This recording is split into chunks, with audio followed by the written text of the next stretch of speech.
Okay, so welcome everybody to ArcGIS Field Maps training for Wildland Fire. My name is Ben Zank. I work with the Colorado Division of Fire Prevention and Control out of Fruita, Colorado. With me today is Emmy Keeling, also from DFPC. She will be assisting with this training.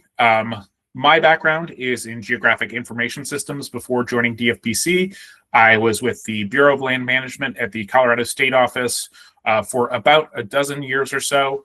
And during that time, I held a GISS qualification. So that is the position that I go out on wildland fire incidents as, and how I support wildland fire incidents.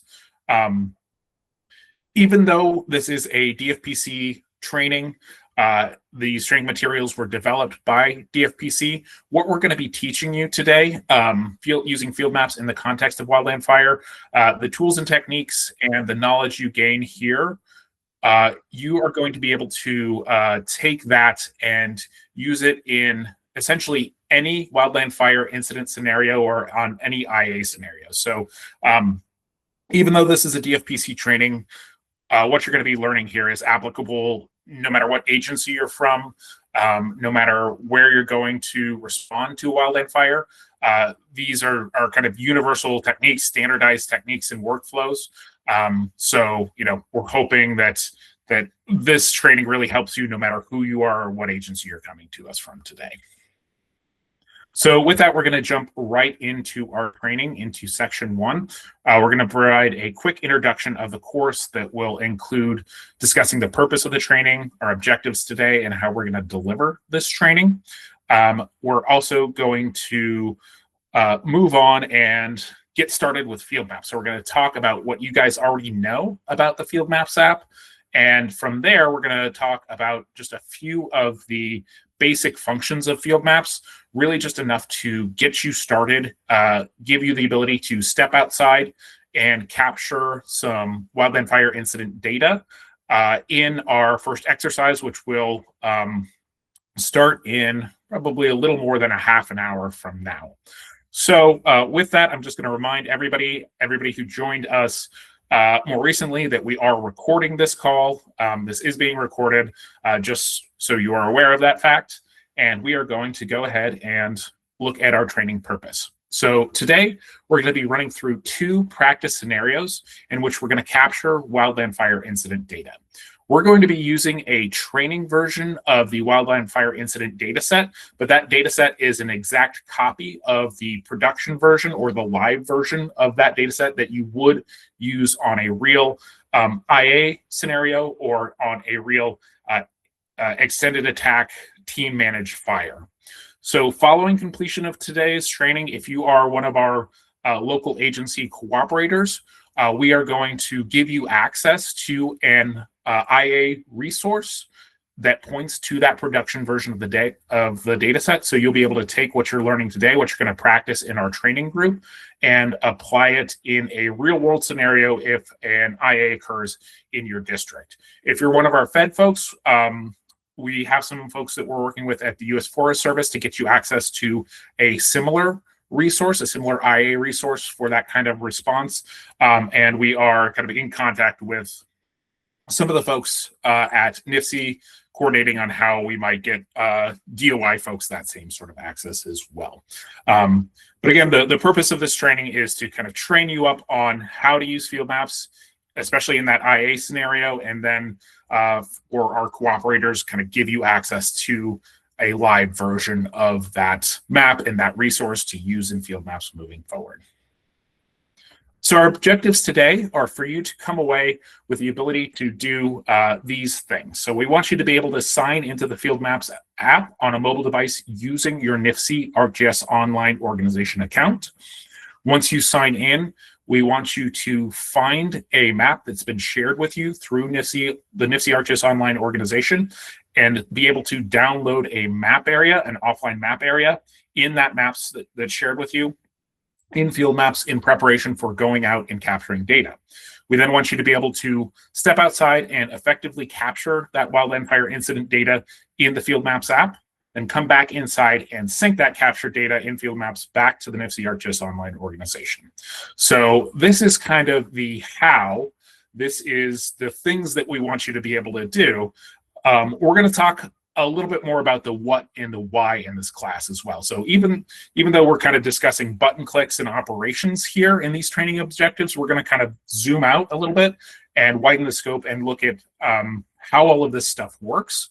You know, where our data is going when we sync, how it fits into the kind of broader context of incident response, and informs what's happening on a wildland fire incident or in an IA scenario. So we're going to move a little bit beyond just the, click this button and, come back to us, talk to us in the morning to, this is how this is all working and this is how it all fits in. So this training is delivered in 3 sections, which are kind of a mix of slide presentations, live video demos, I should say, and some discussion. We ask you guys questions, and we ask that you come off mute and answer those questions to the best of your ability, or use the chat to answer the questions. And we mix that with 2 exercises. Our first exercise, we're going to simulate an initial attack scenario. So after our section 1, kind of getting started, we're going to move outside and complete exercise 1 and actually capture some data. From there, we move on to section 2, and that's kind of, again, discussing a little bit more of the how rather than the what. We're going to talk about ArcGIS Online and something called the National Incident Feature Service. And then in our second exercise, we're going to simulate a incident support scenario. So we're going to get added to a group that'll give us access to a map that's been configured specifically for a wildland and go and capture data in that map. And then our last section is fairly brief. We'll just touch on a couple of topics that are good to know, important to know for field maps, and then we call it a day. We have typically been done before 12:30 each day, and we build enough time into our exercises to take breaks during those as well. So with that, we are going to move into our first discussion of field maps. So at its most basic, field maps is a mobile application that uses maps and forms to help workers capture and edit geographic and tabular data in the field.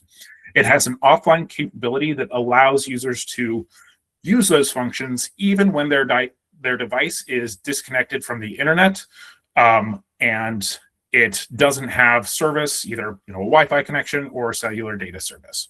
So a quick show of reaction emojis. How many folks here have used field maps before?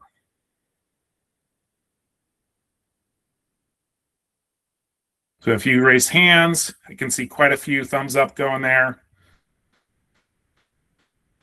And so far, what we've seen from our pre-assessment training is that about 2/3 of the folks attending these have used field maps in some context before, whereas about 1/3 of the people coming to this training are completely new to that, and that's great. For the folks who have used it before, we're hoping to either contextualize it in Wildland Fire a little bit more, at the very least get you some practice. We're hoping you come away with something new in terms of learning today. If you are new to it, welcome. We're glad to have you, and we hope that you step away from today feeling at least some confidence in terms of being able to use that application in the Wildland Fire context. So if someone is willing to come off mute, where have you used field maps before and what have you used it for? And this could be, either for Wildland Fire on an incident you responded to before, or maybe as a part of your job for your agency that has nothing to do with fire. I heard somebody come off mute. Yeah, this is Andy White. Yeah, I've used it on Wildland Fire incidents, usually as a division or task force leader. Just like the exercises show, if anybody looked ahead, just mapping certain portions of the incident, tracking equipment like portable pumps, etc., just so inventory is there, and that's pretty much it. Thanks. Yeah. So a lot of the context will be Wildland Fire.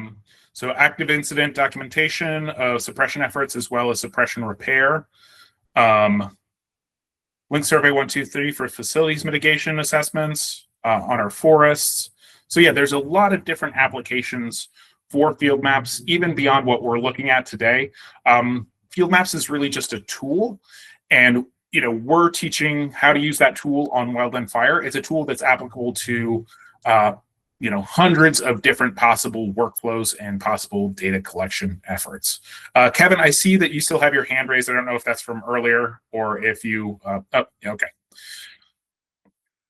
And just a friendly reminder to everyone who is joining us late, we are recording today's training. So our next question, how would you describe field maps to someone who has never used it before? So say you're in a scenario where you and some of your colleagues have been ordered to a fire out of state, and you've been told that it's really important that you get field maps set up and you get a NIFC ArcGIS Online account set up and you sign in and use it on the incident. You're set to go because you've taken this training or you've had experience with it before, but your colleague is entirely new to field maps. How are you going to describe field maps to them and what they're going to get from getting set up in field maps? And I usually give this a 7 seconds of awkward silence before I answer the question. Anybody willing to come off mute and take a crack at this one? Randy, go ahead. Can you hear me?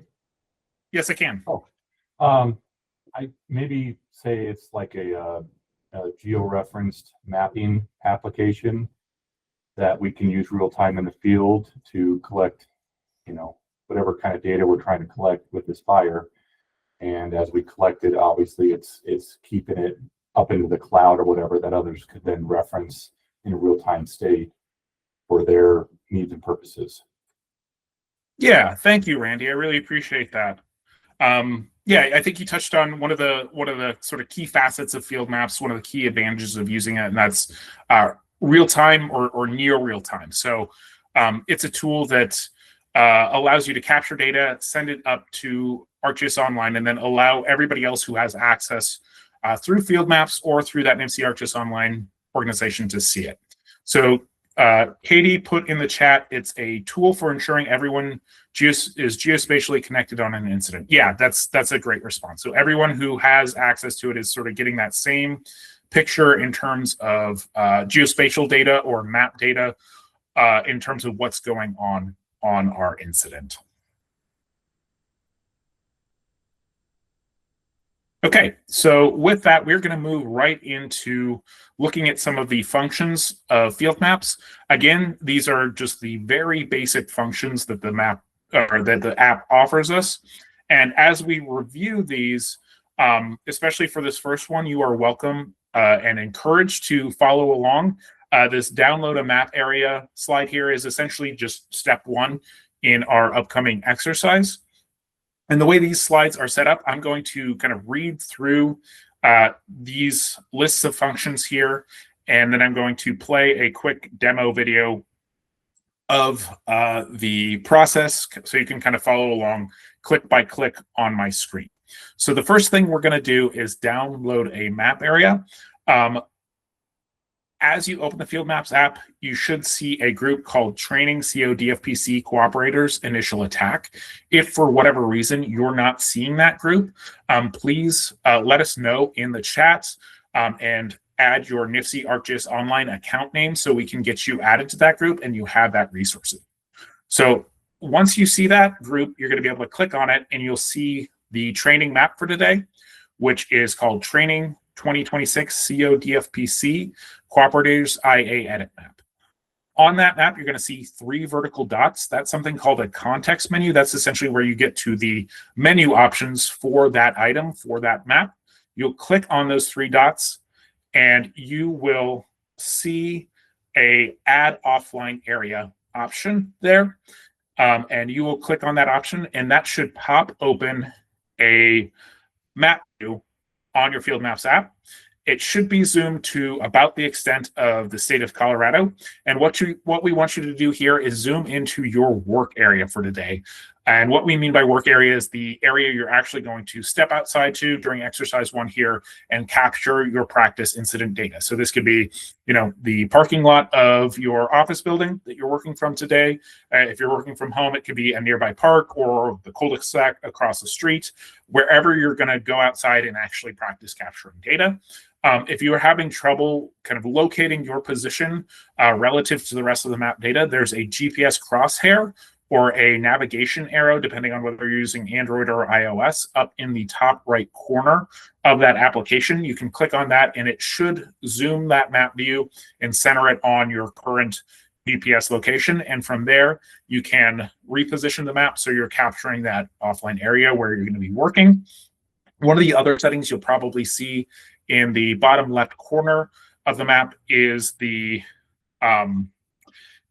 is something called level of detail. And essentially this sets how detailed you want the background imagery in a map to be for the particular map we're using today and the IA map that we have set up in the group we're going to give you access to after today's training. This setting isn't crucially important.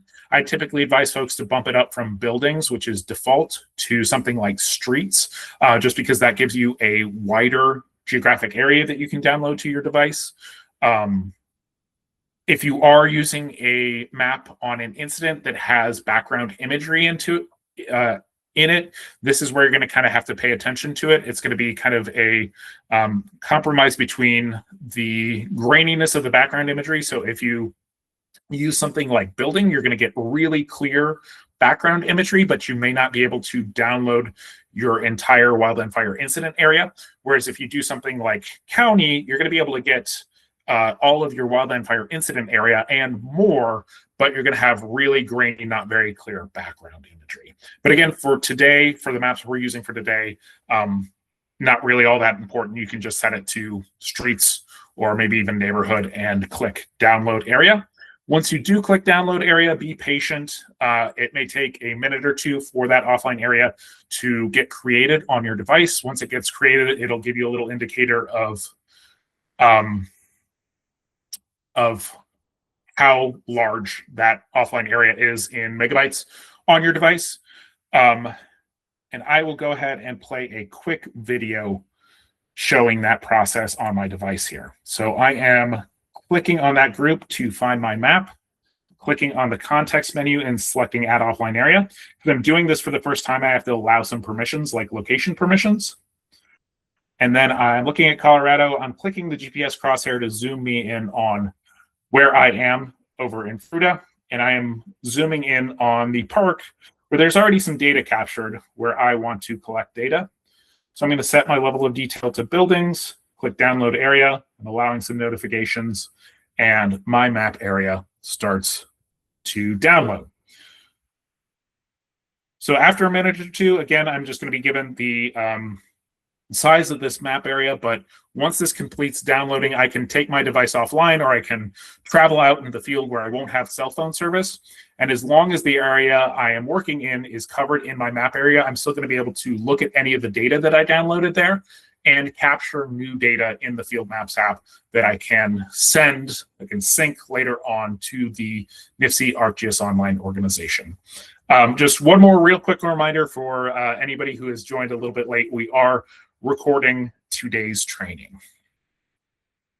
Okay, so why are we downloading map areas in Field Maps when it is an app that can work in connected mode? So we can open our map and view the Wildland Fire incident data live. It does also give us that disconnected mode option though. So we can download our map areas, view that data when we're not connected, and still get all the functions of the Field Map app, even though we're not connected to the internet or through a cellular data connection. And the reason we're teaching you this workflow today is because for our Wildland Fire mapping, we're rarely in a situation where we're going to have solid cell phone coverage over the whole incident area, especially if the incident area is particularly large or in a remote part of the country, as they often are. So if we're taking this data and this map offline, how do we make sure that that data gets updated or refreshed regularly so we know that we're looking at the kind of latest version of the data in our map offline area? The answer to that question is syncing. So syncing is essentially the process of sending any updates we've created on our device back up to NIFC ArcGIS Online. while at the same time, we're pulling down any updates that have occurred, any updates that have been sent from field maps from other users or have been created in the data by the situation unit back down into our copy of the data in our offline map area. So the way I like to describe it, the way I like to think about it is you're almost hitting the refresh button on your data set that you have in the map area there.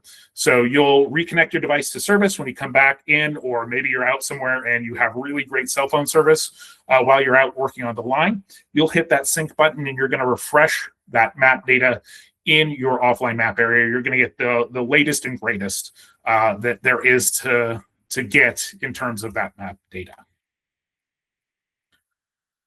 So one of the settings that we're advising you to disable for today is autosync, and we'll talk about why we're sort of caveating this recommendation in a little bit here.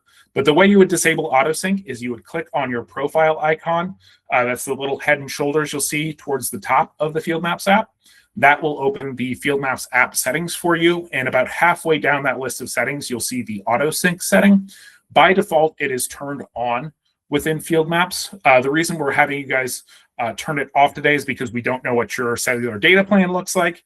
And if you are in a situation where you are working side by side with your colleagues, you have a few of you in the office and you're all going to go out in the same parking lot or same area to capture data. If you have autosync on, as you're collecting data, you're going to see your friends' data pop into your offline map area, and things get a little messy and squirrely at that point. So we are advising you to disable it for today and sync manually, and we're going to teach you how to do that here in a second. The other settings to be cognizant of are cellular data options. So your cellular data options are right below autosync, and Field Maps is an app where you have to go in and kind of opt in to using cellular data to sync and update and download. So it's not going to kind of burn through your data on your cellular plan. If you are on a cap plan, without you telling it, it can burn through your data on that cellular plan. So the autosync essentially looks at any offline areas that you have in the Field Maps app and just syncs them automatically while your device is connected every 10 or 15 minutes or so. So you're not actually having to think about that or go in there and manually initiate a sync. And again, if you have the cellular data options, it's just going to do that over cellular data whenever you have enough service to kind of make that a possibility. What we would recommend if you are in a situation where you have, say, an agency device that's on an unlimited data plan, data really isn't a issue for you, is if you're on an actual wildland fire incident, turn on autosync, turn on those cellular data options as you move around the fire during the day. If your phone finds enough service to do a sync, it's just going to sync automatically. And again, you're going to get that refresh of the data in your Field Maps offline area, get the latest and greatest on that map. So I'm going to play a quick video of how to access those settings. So again, I'm just clicking the profile icon in the top right corner there, the head and shoulders. I see my Field Map setting, and about halfway down, autosync is turned on. Again, that's the default for Field Maps. And then I click the cellular data option below there, and sync and update is disabled and downloads is disabled. If I want to use my cellular data plan to do those things, to use Field Maps, I'm going to have to go in and enable those. And if you're in a situation where you're off Wi-Fi and you haven't enabled this and you try to sync or you try to download, Field Maps will give you a little warning box saying you need to enable these settings before you can do this. Okay, so the next thing we're going to talk about is actually capturing data, collecting a feature within the Field Maps app. Here you're looking at a view where I have walked out to my field site, to my work area for today, and I have positioned myself at the location that I actually want to capture as a feature in the wildland incident data set. So this could be, I'm standing over a pump near a structure, I'm at a value at risk, I'm at a drop point, I'm at a staging area, and I want to record that location in my Field Maps app and then sync it so other folks on the fire can see it. What I'm going to do in that map area is tap on my collect button, which is the big blue button with the plus sign on the bottom of the app. When I tap on that button, I'm going to get a very large palette of all of the different wildland fire incident features that I can possibly add. There's about 100 or 100 or so different features there, so it's a little overwhelming. Thankfully, there is a filter box at the top of that palette. So you can type in text, and that will narrow down your options to just a handful that match that text. It makes finding those features a lot easier than just kind of scrolling through that rather extensive list. So once you find that feature, the feature type, the feature category that you want to add to the map, what you're trying to represent there on the ground in field maps, you can tap on it and it's going to add that feature immediately to your map. So if it's a point feature, you're just going to see it kind of pop into existence under your GPS location. If it's a line or a polygon feature, the first portion, the first point that makes up that line is going to get added at your current GPS location. You'll also see a form pop up, and that will give you, or I should say prompt you for additional information. So some tabular or numeric information about that thing you're trying to represent on the ground. So it could prompt you for comments about that feature, just additional information. You'll have the ability to fill in a point name or change the repair status. Or if you're collecting some accountable property like a pump, it might ask you, where it is. Is it in the field? Has it been backhauled? What's the trackable ID? What's the serial number of the pump? So that's your kind of method for adding that additional information. And I'm going to play a quick video here of adding a feature. So I'm at my location. I click my collect button, and I am filtering for a helipspot here. I want to add a helipspot. I tap on that from my palette, and you can see that helipspot gets added immediately at my location. I am scrolling down in my form, and I can see the comments are required because there's an asterisk next to them. Any field that's required will have that asterisk. So I am entering that this is a proposed helipspot that needs to be cleared with air ops. Once I add and update my attributes here, my fields on my form, I can click submit in the top right corner. And that feature has been added to my data in my offline map area. When I go back and sync, that feature will move from my offline map area back up into NIFC ArcGIS Online. Anyone who syncs subsequently is going to see that proposed helipspot in their offline map areas as long as they've downloaded the extent in which that helipspot was just added. So the next thing we're going to talk about is data collection using a slightly different technique for slightly different features. So this is streaming. And we use streaming when we collect a line feature or a polygon feature. So a line would be something like an operational line, like a hand line, a dozer line. It could be an access route. It could be a feature we're just trying to highlight on our map. And then the areas we're going to capture, at least within our IA map, are our fire perimeters themselves. So either a prescribed burn fire perimeter or a wildfire perimeter. The thing to keep in mind here as you collect the data is it's pretty similar to a point collection where when you tap on that feature from your palette, from your list of potential features, it's going to grab your GPS location and set that as the first point within that track or within the polygon boundary. And you're going to start capturing that feature from that point. So it is kind of incumbent on you to position yourself at the beginning of that dozer line, at the beginning of that edge of the fire perimeter, whatever you're capturing, when you hit that feature to start collecting it. After you grab that first GPS location, you'll have the form for that feature pop up as well. There's a context menu on the form, so sort of 3 vertical dots. You'll tap on that and select the option to start streaming.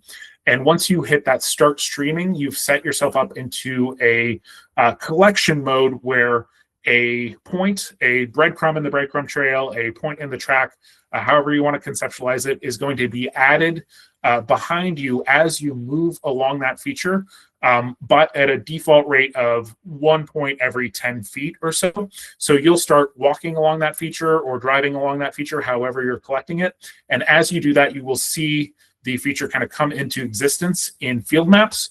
At any point during that process, you can hit stop streaming and continue filling out the form for that feature before submitting it. So I'm going to show you very briefly how you would start collecting a Wildland Fire perimeter feature here in the video. So again, I'm hitting that collect button, and I'm typing in PER to filter down to my fire perimeter. I select that, and that first point in the fire perimeter boundary is added. I click the context menu and select Start Streaming. And from here, I'm actually going to zoom in on my map to kind of show you what I'm seeing as I'm walking along this feature. So I can see the first and second and third point that make up that boundary for the fire perimeter getting added in field maps. And as you can see, the area of that feature that's getting auto-calculated is updating as I'm moving along there. So really the only difference between capturing a perimeter or a polygon feature and a line feature is that in a polygon feature like this fire perimeter, the most recent point that makes up that boundary is always connected back to the first point that I added when I captured that feature. So it creates an enclosed area, as you guys will see during exercise 1 here when we step outside and collect some fire perimeters.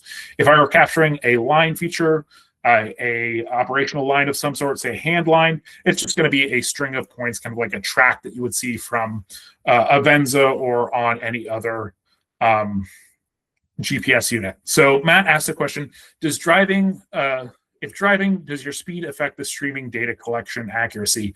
It potentially could. If you're driving especially fast, it probably would. There is a way to adjust the streaming settings from default, and I can show you guys that. We typically recommend folks just keep it at that, at about that 1 point for every 10 feet. It's a little bit better since it's a little bit more consistent since it's a distance interval rather than a time interval. If it was a time interval, so you're capturing a point every 3 seconds, the distance you can travel in a car in 3 seconds is a lot greater than the distance you can travel on foot at 3 seconds. Because we're using a distance interval, as long as your signal's fairly accurate, your line representation should be pretty accurate as well. Good question. Okay, so one thing that is going to happen to you in field maps, almost guaranteed, because it happens to everyone. It happens to the folks in the GIS shop potentially multiple times a day, is making a mistake. It is a big part of being a human being. So if you make a mistake in the Field Maps app, you're not actually given the ability to delete features directly from Field Maps, and that's very much by purpose.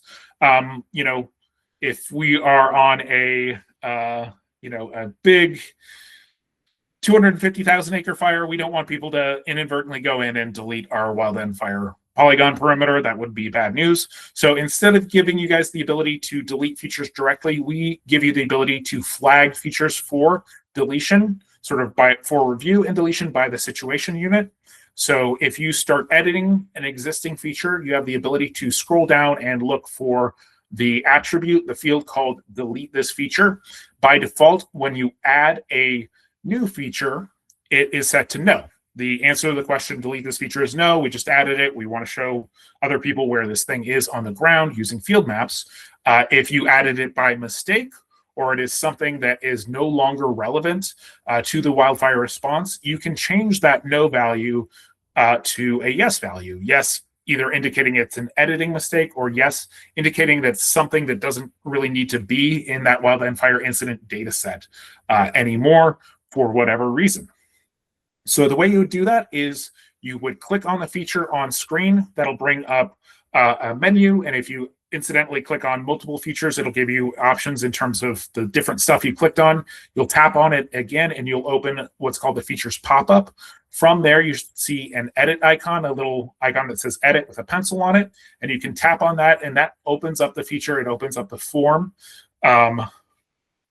So you can go in and make edits to the feature. So in this particular case, you would find that delete this feature attribute, and you would tap on it and change it from no, yes, to note it either as an editing mistake or note that it's no longer needed. And then two things are going to happen. You're going to see the feature actually drop out. It'll be filtered out of your map view, and you might get prompted for comments to sort of indicate why this feature is no longer needed on the map. So I'm going to play a quick video of that process. So I clicked on my hotspot, I'm clicking edit, I'm scrolling down to delete this feature. You can see by default it's set to no. And I'm going to say that this is no longer needed. And then I'm going to hit the submit button to commit that edit. And that feature drops off of my map view because of a filter. So when that edit propagates, when that syncs to other users, they're going to see the same thing happen. That feature is going to get filtered off of their maps, so they're no longer seeing it. Say this is a helispot that AirOps has looked at, and they said, "No, we don't think this is a good helispot." We can go in and make sure that that's not showing up. Again, this isn't actually deleting the feature. This is kind of just filtering it out of our map view. It will remain in the data, and it'll flag it for the situation unit to review and decide, if they want to archive the feature permanently or if they want to just delete it out of the data because they have plenty of backups of that location. They're not going to actually lose data there. We got another question in the chat here. Can you pause streaming so you can leave your line and come back to pick it up again? So the answer is yes, kind of. So it's not an actual pause. What you would do is you would finish collecting, or not necessarily finish collecting the line all the way through, but you would finish at the point you're at. So hit stop streaming and actually submit the feature as if it were complete. Then go and collect your point feature and then submit that as well. From there, you could do something similar to what you just saw. So you can click on the line feature that you added, click on that edit button, and get back into editing mode for that line, and then hit start streaming. And it's just going to pick that line up where you left off. So you're going to be able to just continue moving, continue walking along and collecting that line kind of as if you had paused it, but it's not a technical pause. It's more of a complete, submit, and then come back and start picking up, start editing the line, start adding to it again from where I last left off. Does that make sense, Eric?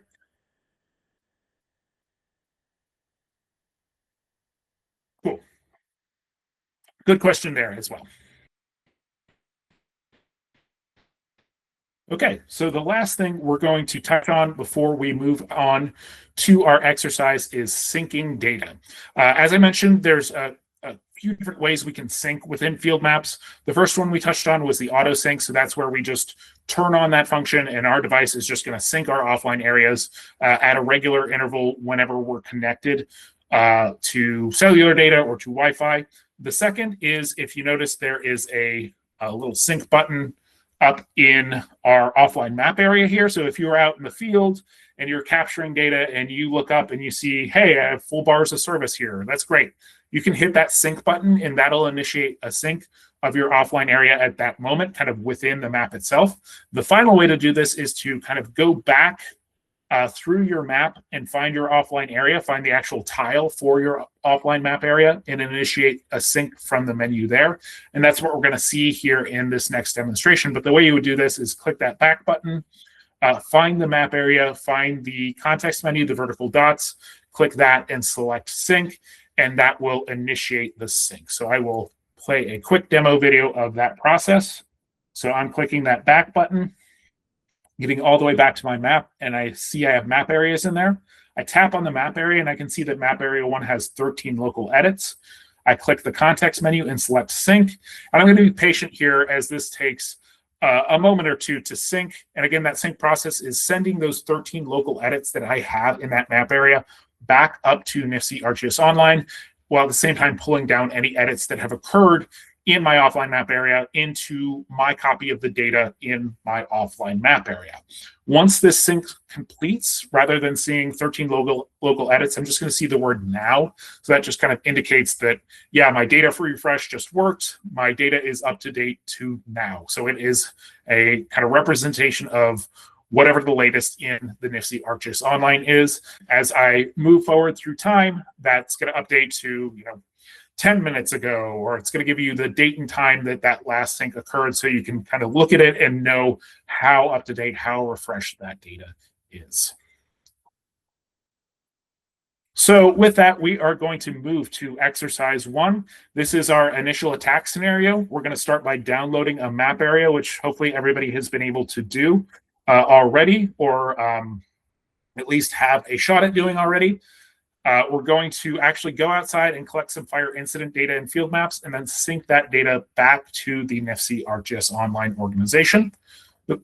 So our scenario is that it is 0900 hours and dispatch has reported a fire burning in our vicinity.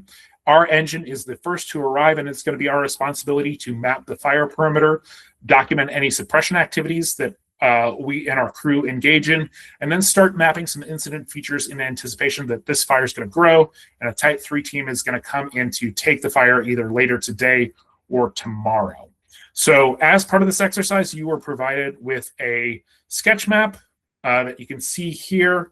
One thing to kind of keep in mind as we go outside is that, even though your sketch map looks like this, reality is going to look like more like something like this, and maybe something way off of this. The point of this exercise is not to have you guys try to perfectly reproduce what you see on the sketch map.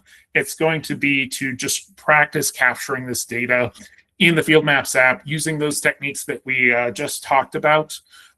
So if your polygon needs to be oriented this way, or if you need to flip this data completely over to work in the space that you have available to you, that is perfectly fine.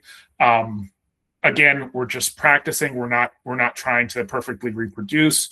The other thing I want to say before we go outside is, if you're working in an area, I know everybody's a grown-up and we're all firefighters, we're all safety conscious, but if you are working in an area where there's cars or open manhole covers, anything like that, just please be safe. Please be heads up. We don't want to injure anybody doing a field maps exercise, especially. So this exercise usually takes about 45 minutes or so, or we give you 45 minutes. That includes time for a bio break or a coffee break if you need it. So we'll get started, and we will meet back here at 10. So 45 minutes from now. Emmy and I are going to stick around on the call and in the chat. So if you have questions or if you run into issues, reach out to us through the chat or just come off mute and ask, and we will be here to help you. With that, good luck, everybody, and we will see you back here at 10. We are recording today's sessions, and we will make those available at some point in the near future here. So to start out with here, I've actually shared my cell phone screen for you, and I have the Field Maps app pulled up. I'm going to go into the Training 2026 IA map that we used in our first exercise here. And as I zoom in on this map, I'm actually going to be able to see data that has been collected and added by you guys in today's training. So if I zoom into Glenwood Springs here, you can actually see a wildfire polygon, and I can see some additional features that have been added.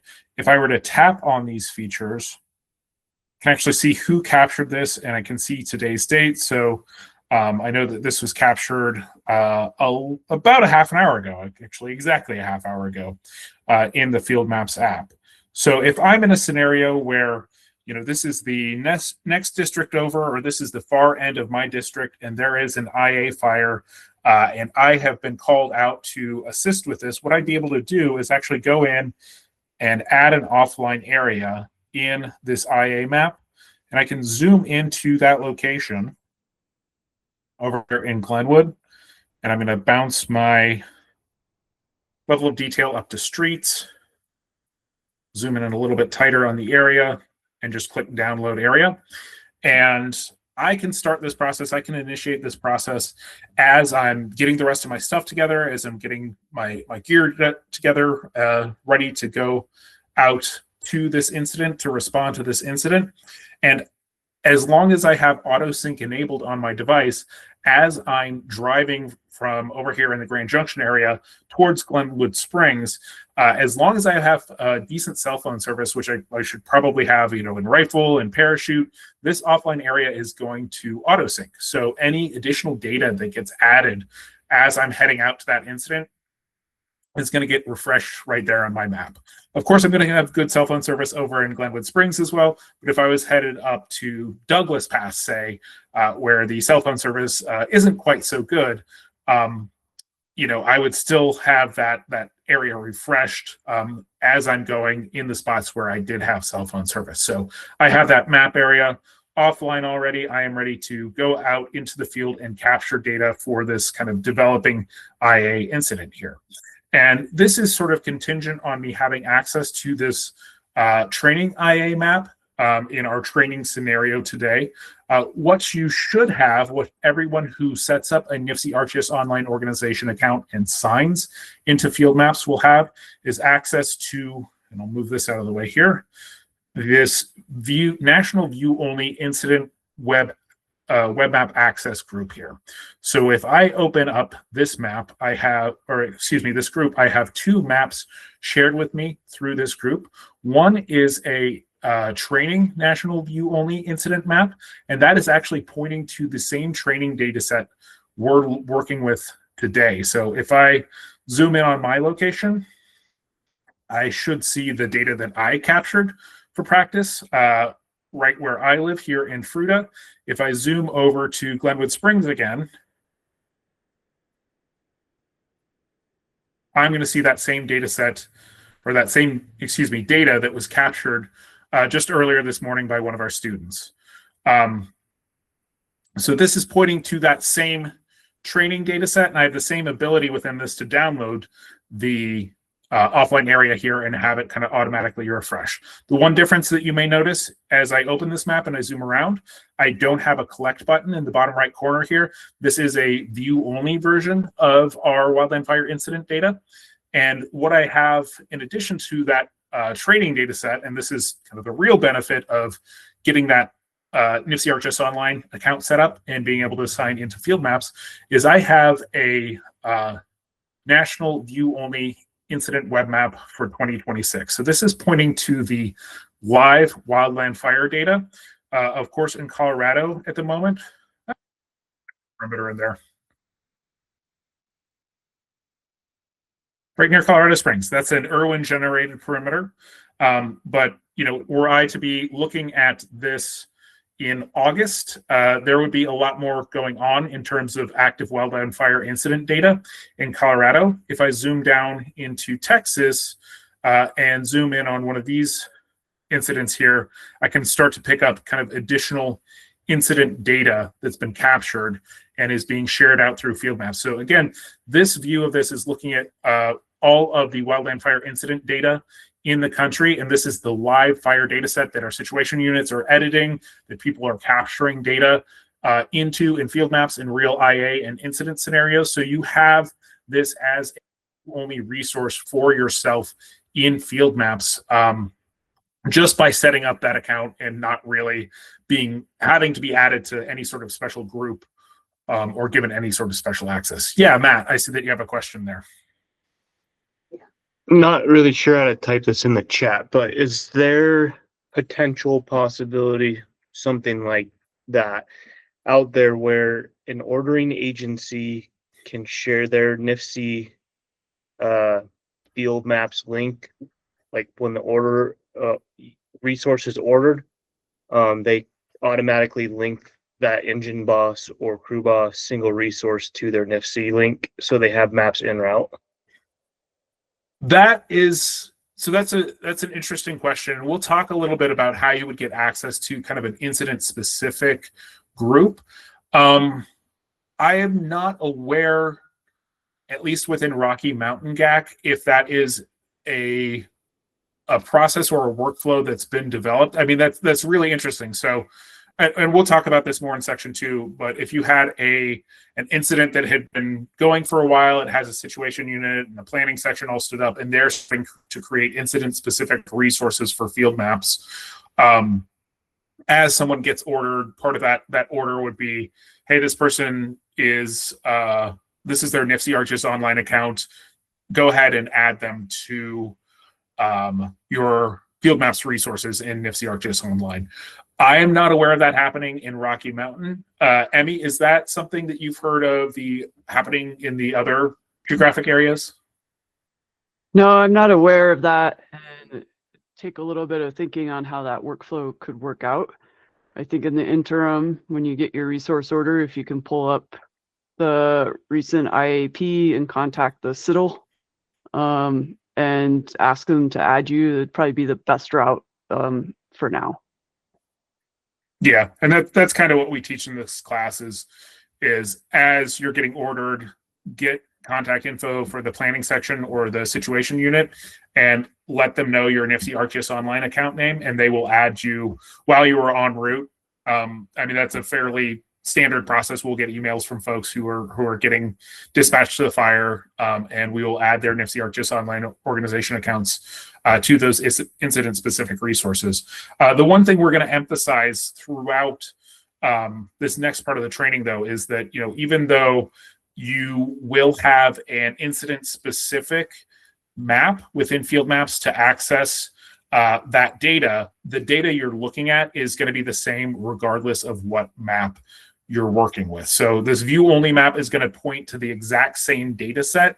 It's going to get updated in near real time the exact same way the incident map would get updated. It's all kind of viewing the same standardized data set across the entire country. So even if all you do is pull up this view-only map and zoom in on your incident and download an offline area there, you're going to be looking at the exact same Wildland Fire incident data as you would be if you got access to that incident-specific map.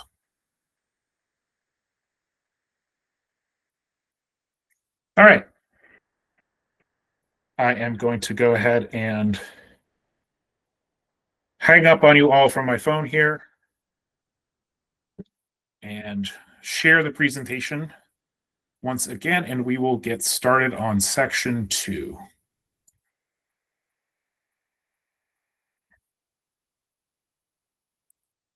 Okay, so in section 2, we're going to talk about ArcGIS Online, and we're going to talk about something called the National Incident Feature Service. After we review exercise 1 really briefly, we're going to dive into those topics really in pursuit of answering the question, where does my data go when I sync? So we go out in the field, we capture this data in Field Maps, we hit the sync button. Where is that going? Who can see it? How are they going to use it? ArcGIS Online and the National Incident Feature Service are answers to that questions, but we're going to kind of expand out and talk about those things a little bit more. Specifically, we're going to talk about what organizations are and what groups are within organizations and why this is important information for us to know as we are responding to wildland fire incidents. Okay, so we're going to start out with a quick recap of exercise 1. I'm going to ask you a few questions. Feel free to come off mute, raise your hand, answer in the chat however you see fit. So first question here is, why did we create offline map areas and what happened when we synced? So I think we've reached our 7 seconds of awkward silence. Why are we teaching you guys? File size, data size, that's not quite it, Randy. So self-service is typically bad. Yeah, thank you, Brendan. Often don't have self-service in the field. So yeah, that's exactly it. The reason we're teaching you this today, even though as some of you saw, you are perfectly capable of just opening the map and collecting live in Field Maps when you have good cellular data connection, we can't count on that when we are on a wildland fire incident. And I can't tell you the number of times when I worked for the BLM, helping people use Field Maps there, that we'd have folks drive 2.5 hours out to a field site to capture some data, and only then realize that they hadn't downloaded an offline area and they are way outside of cell phone service at that point. So they are just done for the day. We teach you that so you don't run into that situation. We teach you to use those offline map areas and create offline map areas as you go into the field. Data syncs back to the cloud for all others to see. Yeah, thank you, Brennan, again there. So when we hit that sync button, any data that we capture goes back up into NIFC ArcGIS Online and becomes available for other folks who have access to that data. And the important thing to remember here is that it also pulls down any updates that have occurred to that data within our offline map area to our offline map so we can see it. We kind of hit the refresh button on that data that we have in our offline map area. Second question, what kind of information did we capture and how would what we captured benefit a wildfire response? Anyone want to take this one? Suppression repair features for all incident personnel to use. Yeah, thank you, Andy. Anything need to keep everyone on the same page? Yeah. So we're kind of building in map form kind of a picture of what's going on the ground with that incident. We're marking locations that are important references. We are capturing the perimeter itself. We are recording operational actions that we took on the ground. If you're in a situation where, you know, like I kind of demonstrated where I'm headed out to Glenwood Springs to help out with this IA response, that data is in field maps already, and somebody tells me, yeah, let's meet me up at the Lewis staging area, or we need you over at the Lewis cabin at the structure that we're trying to protect here. If I have that field maps access and that data has been entered, I know what they're talking about. I don't have to ask them for additional information there. It is giving me kind of a clear picture of what's going on. I have that kind of common operating picture and that situational awareness from using the Field Maps app. So follow-up question, who do you think could see the data we created and how do you think they might use it?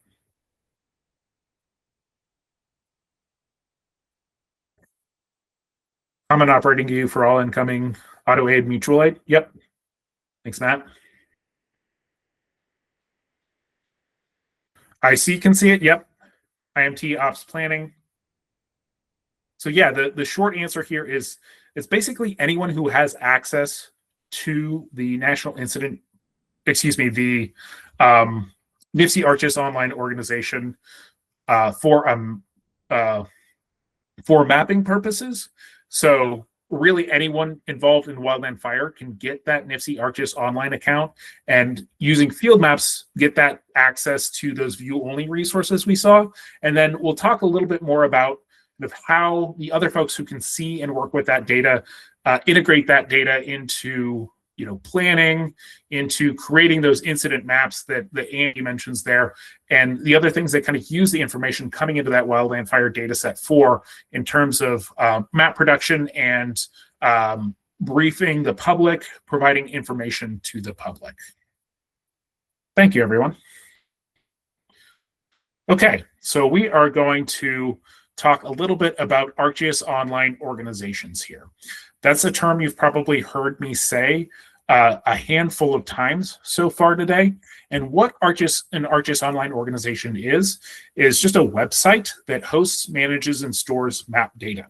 It's a product that you can purchase that gives you those capabilities. And one of those capabilities is the ability to use field maps to capture and edit and interact with that map data that gets stored in ArcGIS Online.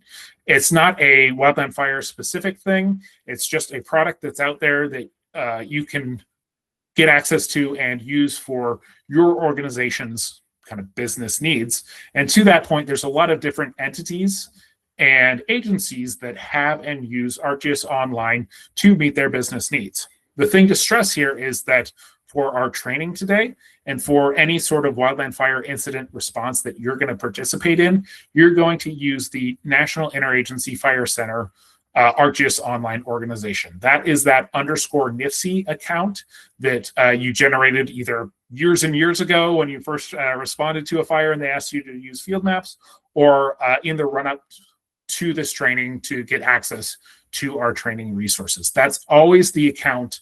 And the NIFC ArcGIS Online organization is always the organization you are going to use for Wildland Fire.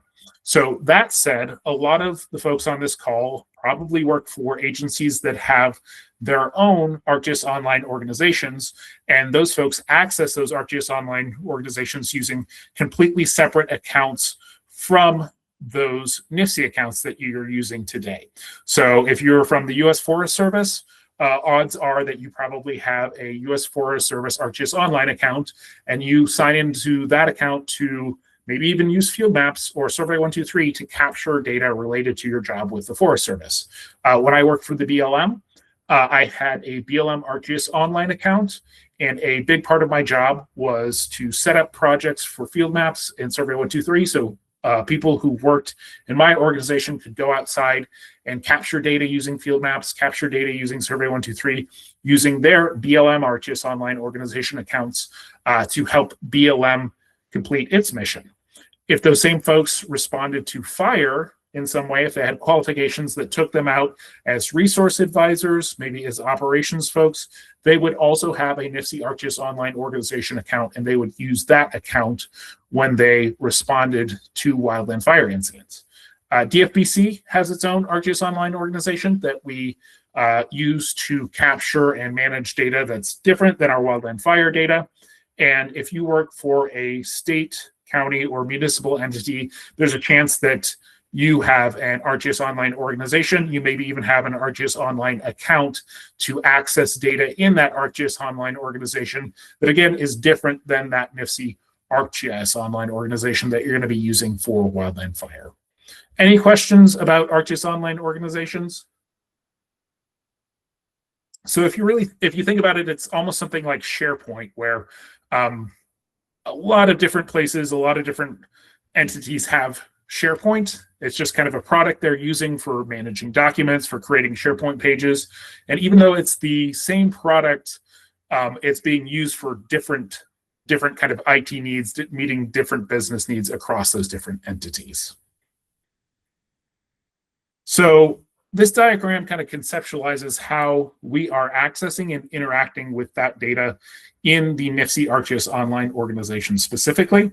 So this is us over on the left-hand side here. Here is our field user with their _NIFC ArcGIS Online account.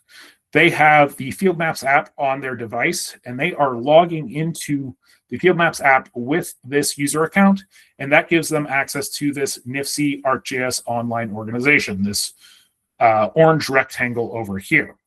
Once they access this NIFC ArcGIS Online organization, they can access the map data that is stored there for wildland fire incidents. And what they're doing in the process of creating an offline area and syncing is, when they create that offline area, they're kind of taking a geographic snapshot of this map data and copying it down in the Field Maps app onto their device. They're going out in the field and adding to and editing this data potentially. And when they reconnect to the internet and sync, they're pushing any edits they made to that map data that they downloaded back up into the broader map data set that's stored here in NIFC ArcGIS Online. At the same time, if any edits occurred to that map data by other field maps users, by the situation unit, those edits and updates that occurred in the geographic area that they have downloaded are going to get pushed to their device in field maps. So they're seeing kind of the most recent view of their section of map data after they hit that sync button. And this is kind of a continual cycle of update, push data, download new data from the map data set. And if you can imagine, this is kind of one user here using field maps in this sort of sync cycle here on a really big wildland fire or in a really busy fire season. We have hundreds, maybe even thousands of individual users who are kind of participating in this same sync cycle in this map data set that we have here in the NIFC ArcGIS Online organization. So if you can imagine, just dozens and dozens of field maps apps here, all participating in this update cycle of the map data. That's kind of the picture that we have for the wildland fire season. And in addition to our field maps users, we have that same map data, that same exact map data set that we are working with in field maps here in the NIFC ArcGIS Online organization. And we have some of the other folks that are accessing and using that on a wildland fire incident. So we have the situation unit over here, and we are typically accessing this data through the ArcGIS Pro program. And we are doing something not all that dissimilar from what's going on in field maps. We have a copy of that data, of the map data, on our devices here in ArcGIS Pro. And we are making updates and edits to that data continually as well. And then we're pushing those back out to the larger map data set that everyone has access to here through the NIFC ArcGIS Online organization.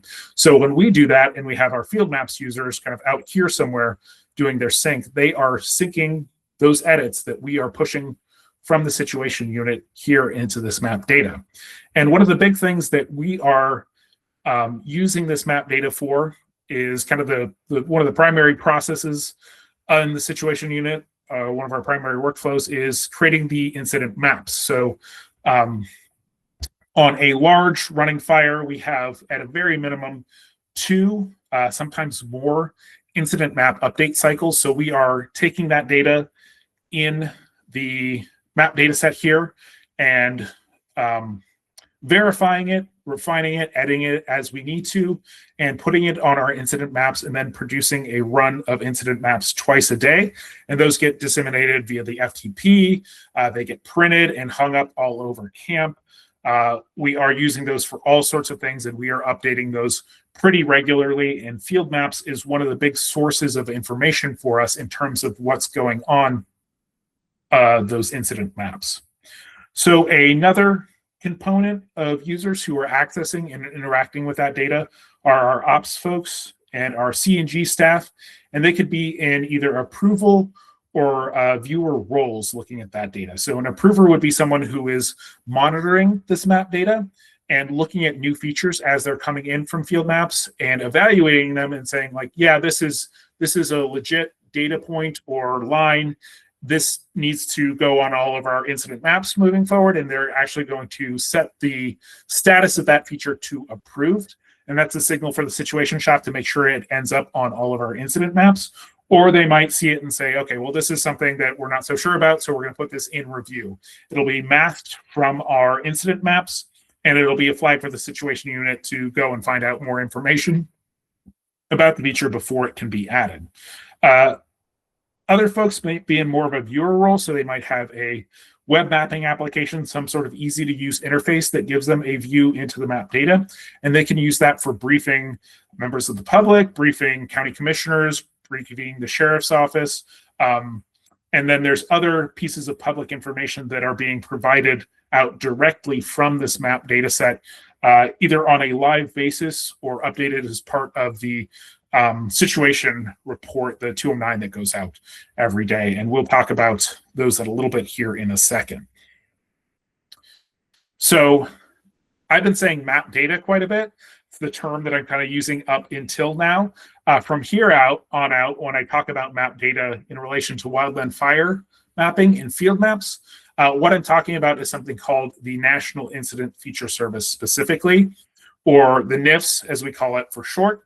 I'm going to read you this definition of the NIFS from NWCG really quickly, because I think it really captures a lot of the benefits of using the NIFS and the benefits we get from interacting with the NIFS, viewing it, and editing it through field maps. So the NIFS is designed for use on wildland fires of any size to improve standardization and compatibility nationwide. It helps streamline data sharing, speed deployment of web and mobile applications, and improve situational awareness for firefighters. Because the NIFS is available to all wildland fire personnel, regardless of agency or affiliation, the data can be easily shared near real time at any location. So that really, I think, encapsulates a lot of the benefit we're getting out of using this standardized data set across all wildland fire incidents and accessing it through something like field maps. So what specifically goes into kind of making the NIFS? What is it composed of? It's just a series of data layers. And what I mean by a data layer is essentially just a table, almost like an Excel table, but each individual row is linked to some sort of geometry feature. So a polygon representing an area, a line representing a linear feature, or a point representing some sort of thing on the ground. So if we think of it that way, we have a polygon layer, and one of the rows in that layer could represent our wildland fire perimeter for our incident. So if we think of this as kind of a map example here, we have the map representation of our fire perimeter.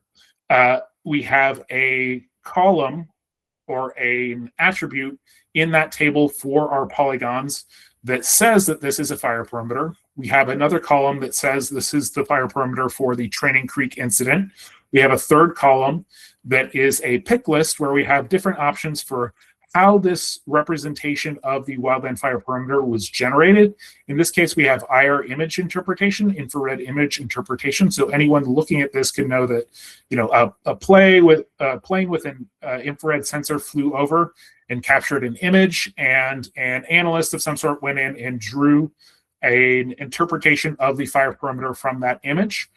We have the date and time that this was captured in Zulu hours, so it's kind of standardized across time zones. We don't have to adjust for whatever time zone the incident happens to be occurring in. And this is an important piece of metadata or information about this fire perimeter because it lets us know how up to date it is. So if you're in a situation where, you know, this is the representation of the fire perimeter you have on your map or within field maps, and this is a few days out of date and it's been a really active incident, you know that the perimeter itself being represented on the map is probably a little bit out of date. It's not accurate, it's not up to date, and that's something you need to take into account as you're looking at that data. The acreage of the wildland fire incident is also calculated here in this perimeter data set that's part of the National Incident Feature Service. And this actually gets reported out publicly through the SIT unit. And this component of the National Incident Feature Service is actually the only component that's made available to the public live, essentially. So this is shared out as a web map service.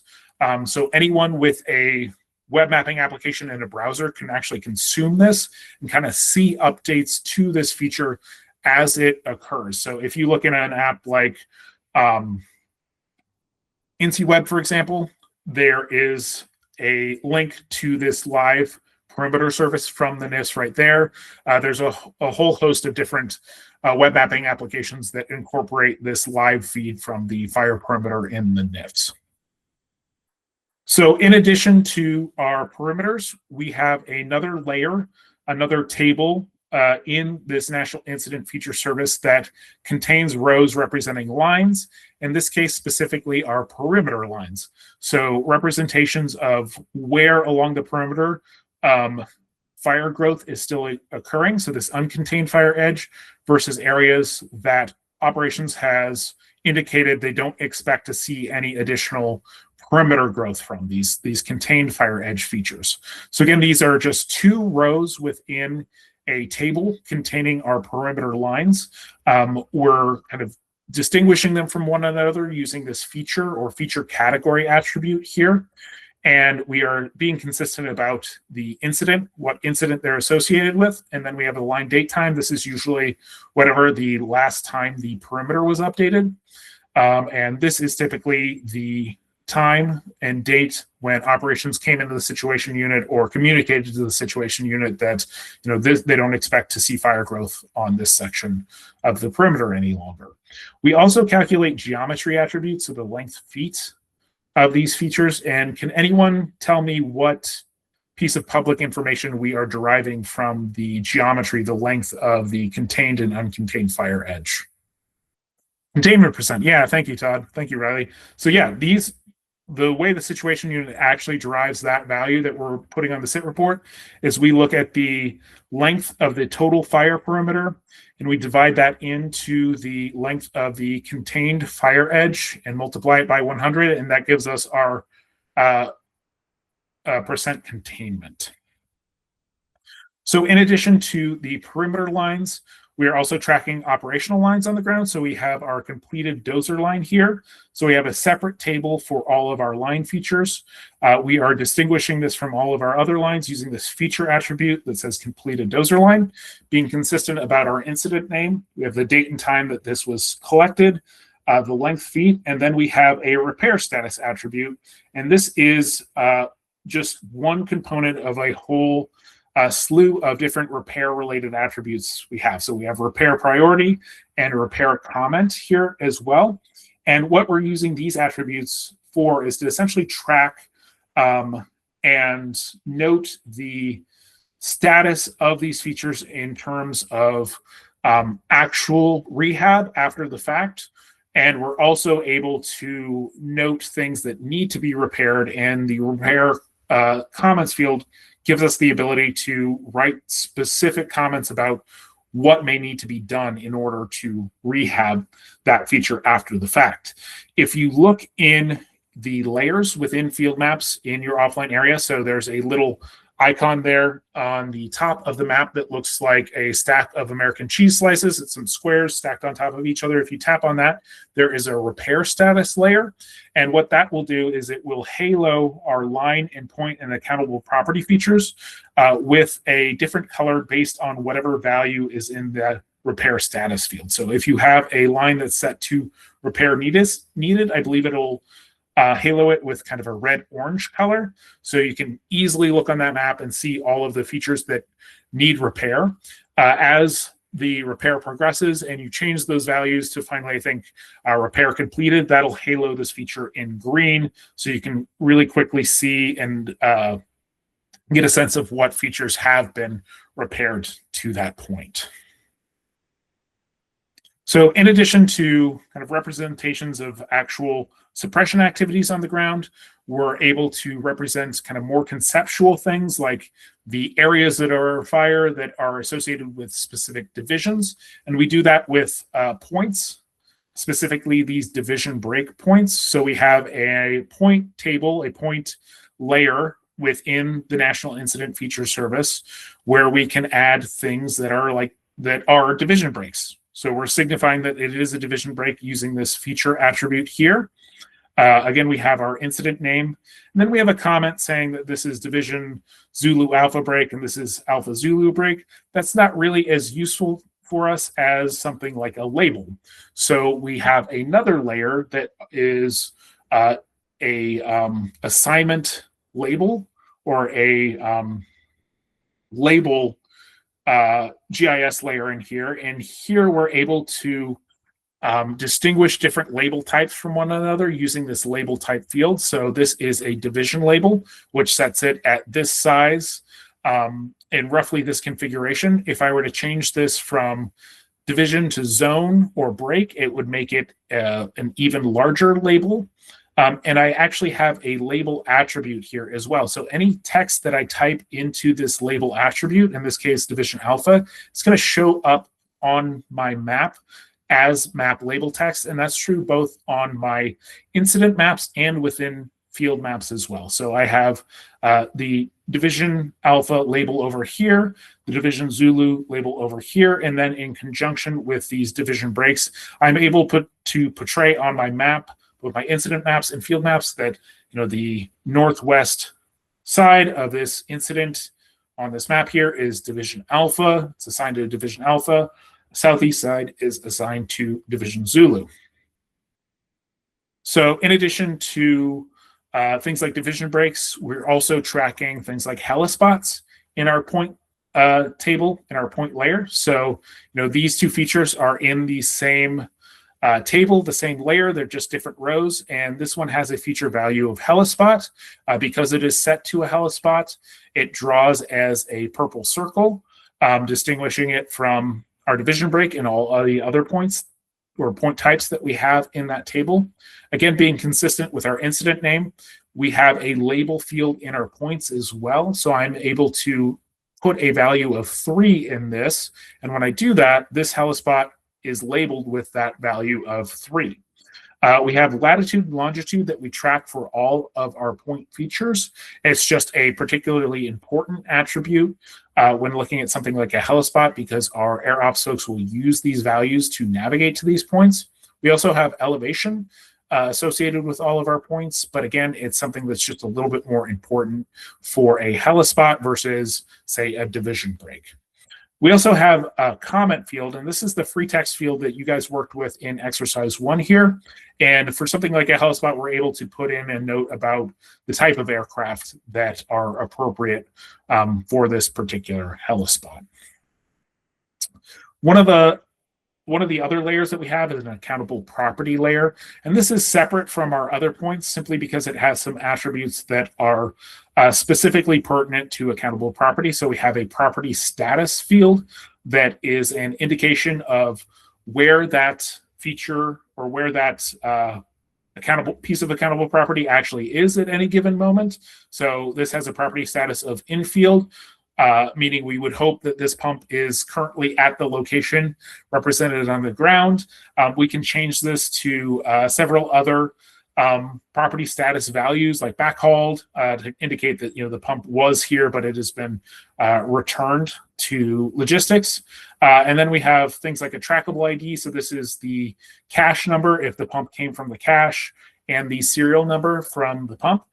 This layer starts to get pretty important as an incident begins to wind down, and the logistics section is trying to track down all of the pumps and tanks and other equipment that got placed out there on the fire line and make sure that they find their way back to the cache. So one of the other things that we store in the point layer, so same layer that we have our helispots and division breaks in, would be something like a hazard. So again, this is all in the same table, but we know that this one's a hazard because it has a feature attribute value or feature category of hazard rather than division break or helispot. The incident name is the same, Training Creek. We know that this is all data associated with the Training Creek fire. And we've given this one a label value of 4x6 pit. So we've entered text into this label attribute here of 4x6 pit. It shows up in field maps. It shows on our incident map. And this just gives anybody looking at this feature, either on an incident map or in field maps, some idea of what they're actually kind of keeping their eyes open for in terms of a hazard here. So I'm going to ask you guys a few questions about the NIFS based on the map example that we gave you in the previous slide. Again, feel free to come off mute and answer the questions. I'm going to go back to that map slide as I ask you these questions so you can sort of review and answer. So to start out with, which attribute do you think is used to generate map labels? So things like Division Zulu, 3 on our helispot, and 4x6 pit. So which one of the attributes, which one of the columns in our table here is that text being pulled from? And this one is simple to the point of nearly being a trick question. Yeah, exactly, Riley. Thank you. Label. So there's a label attribute, and any text put in that attribute for a feature will show up on the map as a label. And you guys will probably notice you can see that in the pop-up of the features, but when you're editing the form for a feature, label isn't actually editable in field maps. And we'll touch on that here in a second. Which attribute is used to distinguish line types or point types from one another on a map? So if we go back to our map here, these 3 things are all in the same table. How do I know this one's a helispot, this one's a hazard, and this one's a division break? Feature. Yeah, thank you, Andy. So feature or feature category. And when you go to add a new feature in field maps, you're just basically seeing every available option in this feature attribute for your points, lines, and polygons. They're all kind of split out into the different types that are available to you there and shown to you based on whatever the GeoOps folks have chosen as the symbol for those things, but they're all getting added to that same point table. They're just getting distinguished from one another using this feature or feature category attribute. Why might it be important that the incident name attribute be filled in consistently? Filtering. Yeah, thank you, Brennan. Exactly. So filling in that incident name attribute consistently allows us to filter both within field maps and later on our incident maps. So we're just looking at the data from our incident. It also helps the GIS shop keep track of new features coming in to the incident data, especially in a case where, as is more and more the case these days, we have another active incident kind of over in our neighborhood. And we need to know, is this new feature associated with our fire or is it associated with their fire? Do we need to show this on our incident maps? Is this important for us or is this their data? Having that incident name filled in consistently goes a long way in helping us do that. And I see your question, Brendan, how specific is the filtering, as in, is it case sensitive, fire versus fire? It is case sensitive, and in exercise 2, you're going to kind of see how we as the situation unit use some of the tools available to us in the NIFC ArcGIS Online to ensure data quality in terms of those incident names. But yeah, it is important that it's all kind of the same exact kind of case, same exact spelling. But we have some tools to help us do that. We just need you guys to be sure that you're accessing and using those incident specific resources when you go to an incident. And we'll touch on that a little bit in exercise 2 and as we move forward here. Okay, so what do you think is tracked in the repair status field, and how might this information be used later? And I think we have a few folks who go out as resource advisors or reads on the call. So if anybody's willing to speak up to how they use those repair status fields and the other repair fields, that would be great. If not, that's perfectly fine. So how many folks have been on an incident and seen a suppression repair map, a product situation? Oh, Katie. Yeah, hi, sorry. I am a resource advisor coordinator for some fire assignments, but I think the big benefit of knowing what's been repaired and what hasn't is what we can turn back to the home unit. So if there's anything that needs to go beyond the fire incident, we can charge P code for, further rehab needs and things like that. So that's generally how I use it, but yeah. Yeah, thank you. Yeah.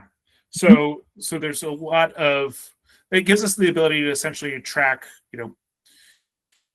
things as they're being repaired and any sort of repair operations that need to occur to a specific feature in that same data set. We're also using to kind of track our active fire data. So it's kind of a 2-for-1 we're getting there when we have the ability to track not just, okay, here's where everything is, but as we're looking at handing the fire back to the home unit, here's what needs to be done, or here's what was already completed in terms of suppression rehab after the fact. Yeah, and Ben, I think another thing to mention too is, at least on Forest Service lands, we are required to consult with the National Historic Preservation Act, or we're required to abide by that. So any sort of ground disturbing activities or emergency, we do have to have an archaeologist review before we repair anything. So that also helps us track if we've had it arc cleared. Say they've walked the dozer line and there's no concerns, and then things like that. So it'll help us with reporting. So that's another big thing, at least for Forest Service. So yeah, thanks, Katie. Yeah, there is an arch clearance field in that set of repair status fields as well. And that's, I think, what Katie's referring to specifically there. Okay, so I'm going to give you guys a quick scenario. You've been asked by your division suit to capture the location of a new drop point in your division in field maps. You're told it's going to be drop point 33. You notice that you can't edit the label attribute for point features in field maps.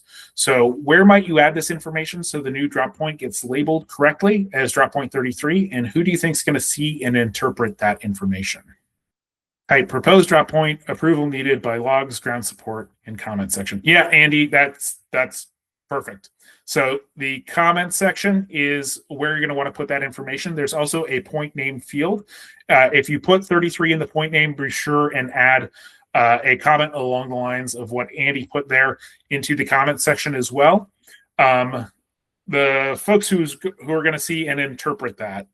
So Andy, I think you probably are thinking in your mind, it's the GISS in the situation unit, and that's exactly right. So that is a message for our GISS for a situation unit, so they can see that and make sure that that label gets assigned. They have a higher level of editing access to that NIFS data, so they're able to go in and update that label value.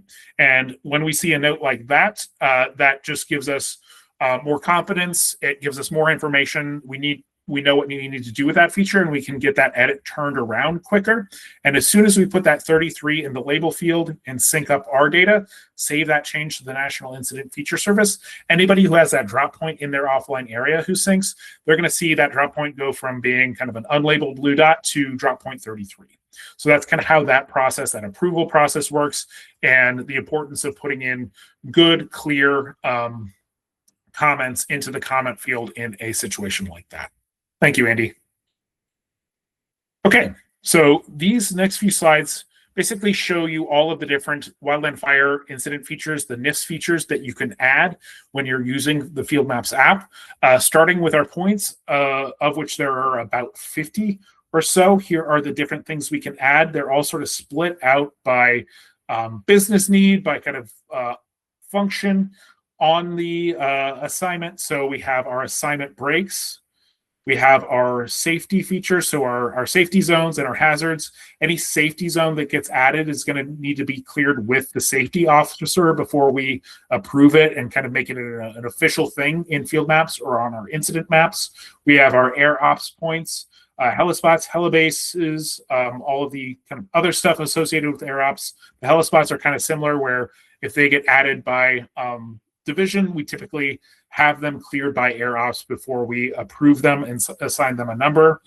We have our lookout feature. We have some additional fire features here. So we have the ability to track hot spots out in the field, add those in Field Maps. We have a fire origin feature. Sometimes this will be in the NIFS, but it'll be kind of screened from everybody but in the GIS section, just because it can be a sensitive piece of information if there's an investigation underway.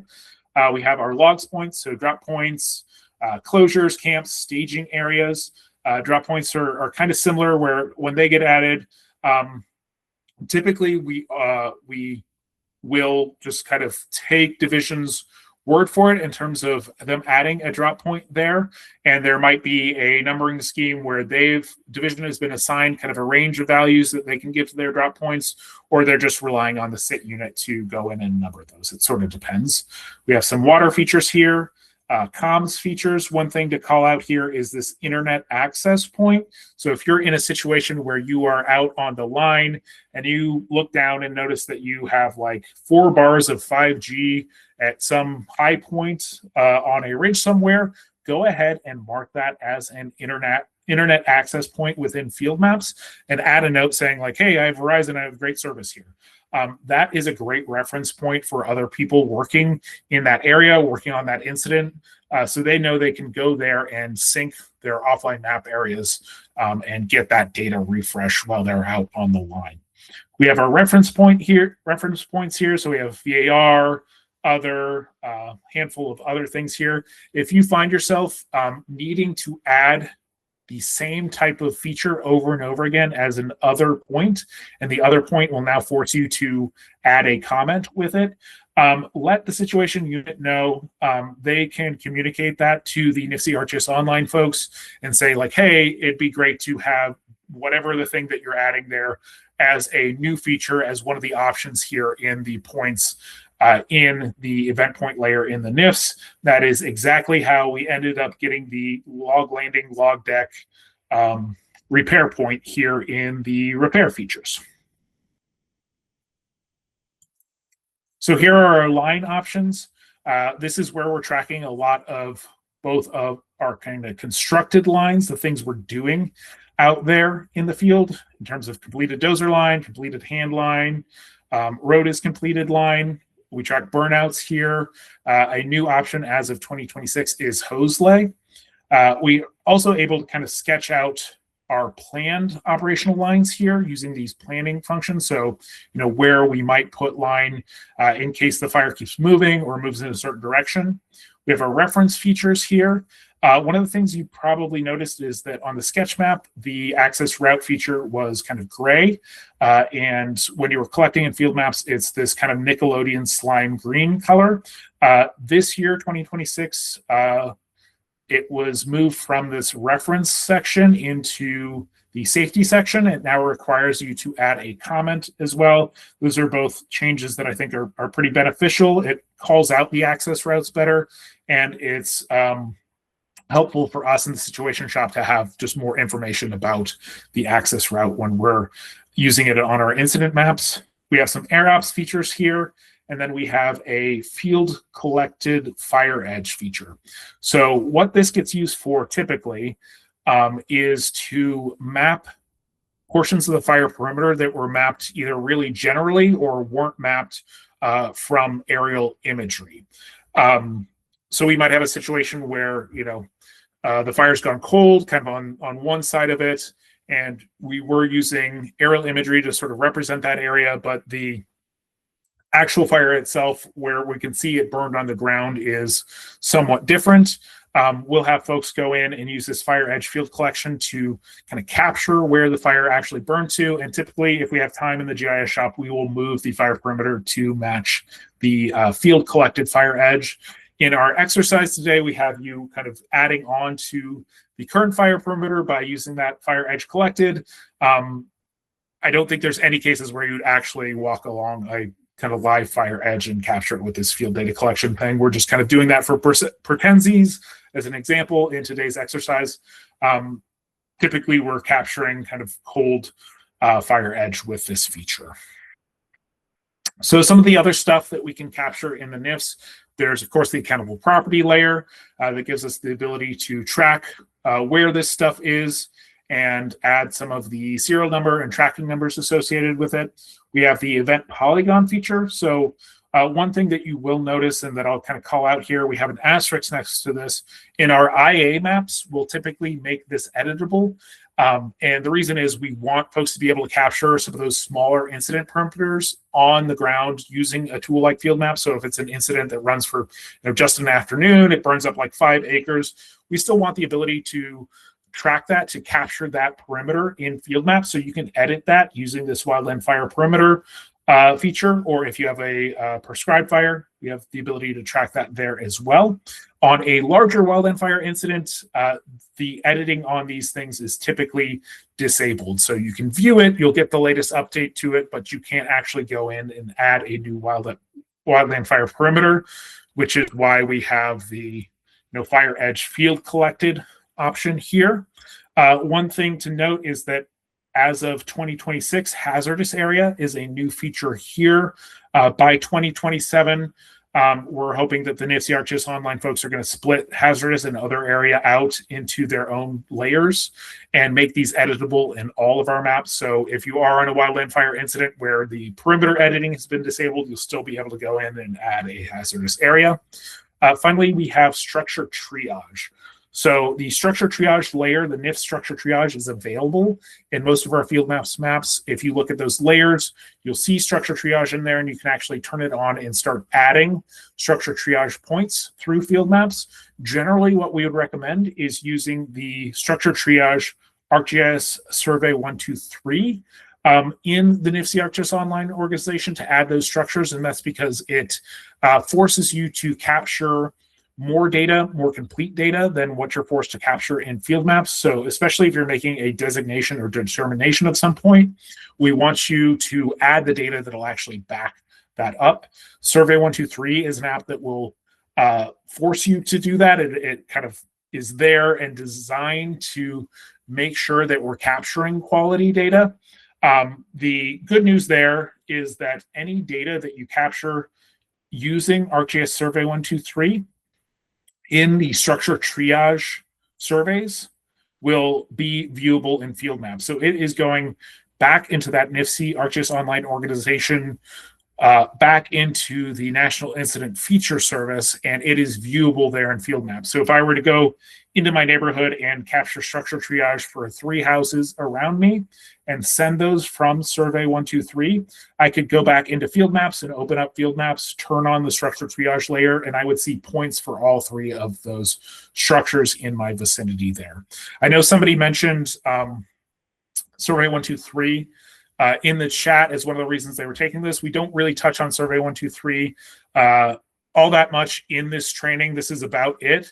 But if there's additional questions there, I'll stick around kind of after we wrap anything up to answer kind of further questions about structure triage and Survey 123.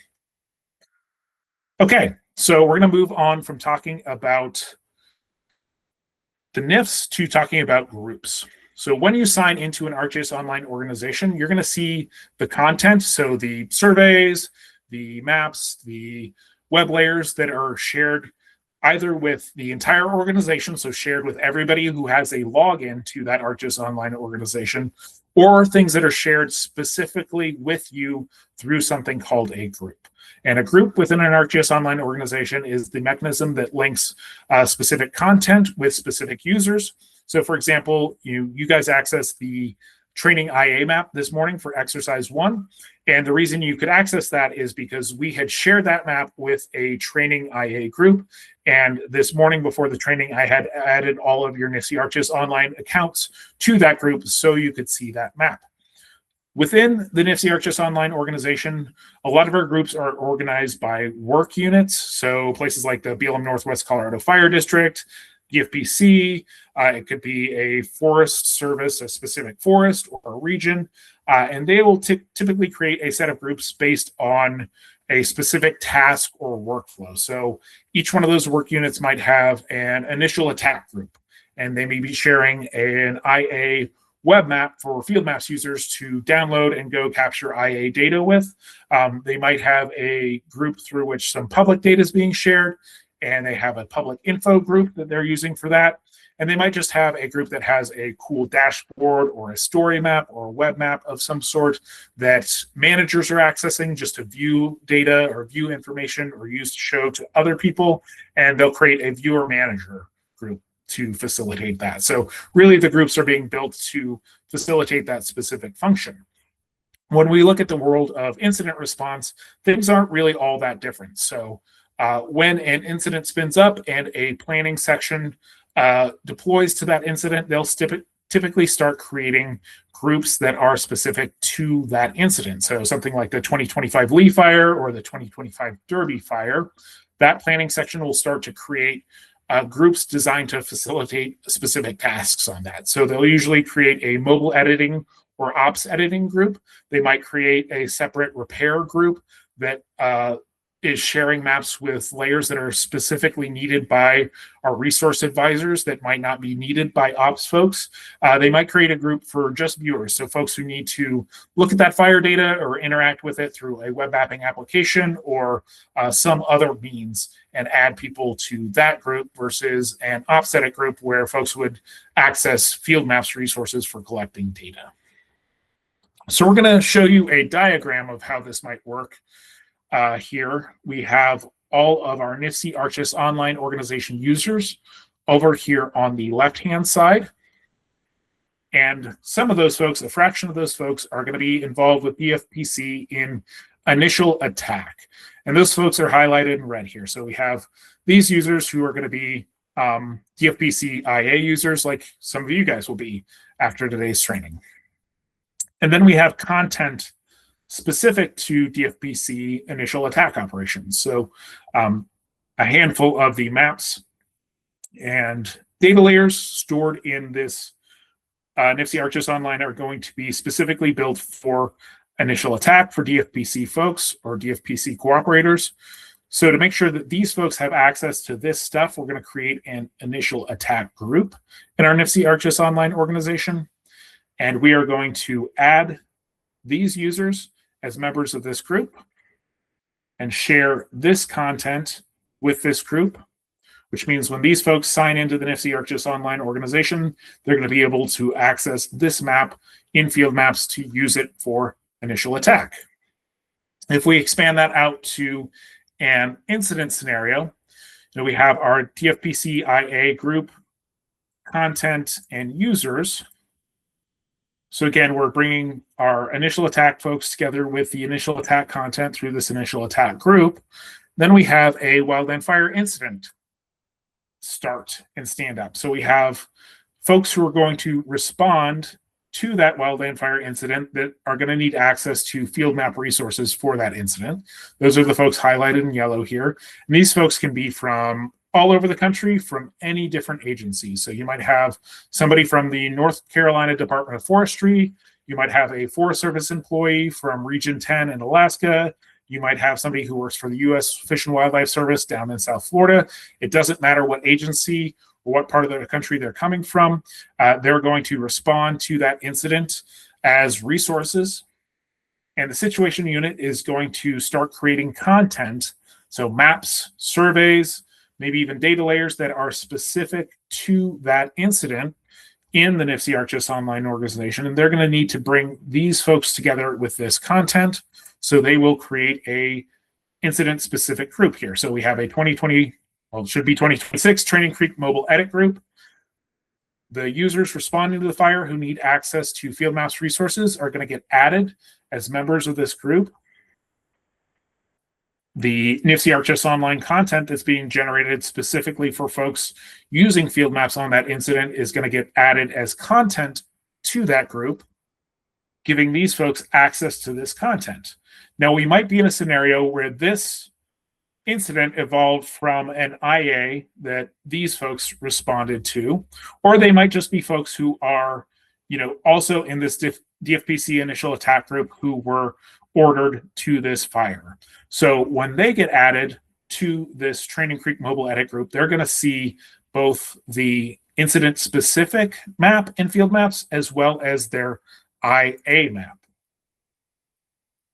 And the important thing to remember here is that when you are responding as a single resource or a part of a crew to an incident, make sure that you contact the situation unit or the planning section for that incident and have them add your NIFC ArcGIS Online account to the incident-specific mobile edit group or ops edit group if they have one stood up, which they probably will if it's a larger incident that has a GISS shop. When you get on that incident, make sure you're only using that incident-specific map when you're capturing data for that incident. And if you're in a scenario like this one where your IA, your incident evolved from your IA and you started out using an initial attack map, we would even recommend going so far as removing your IA map, removing your offline area for the IA map once you get access to that incident-specific map, and making sure that you re-download in the incident-specific map and only use that when you're capturing data.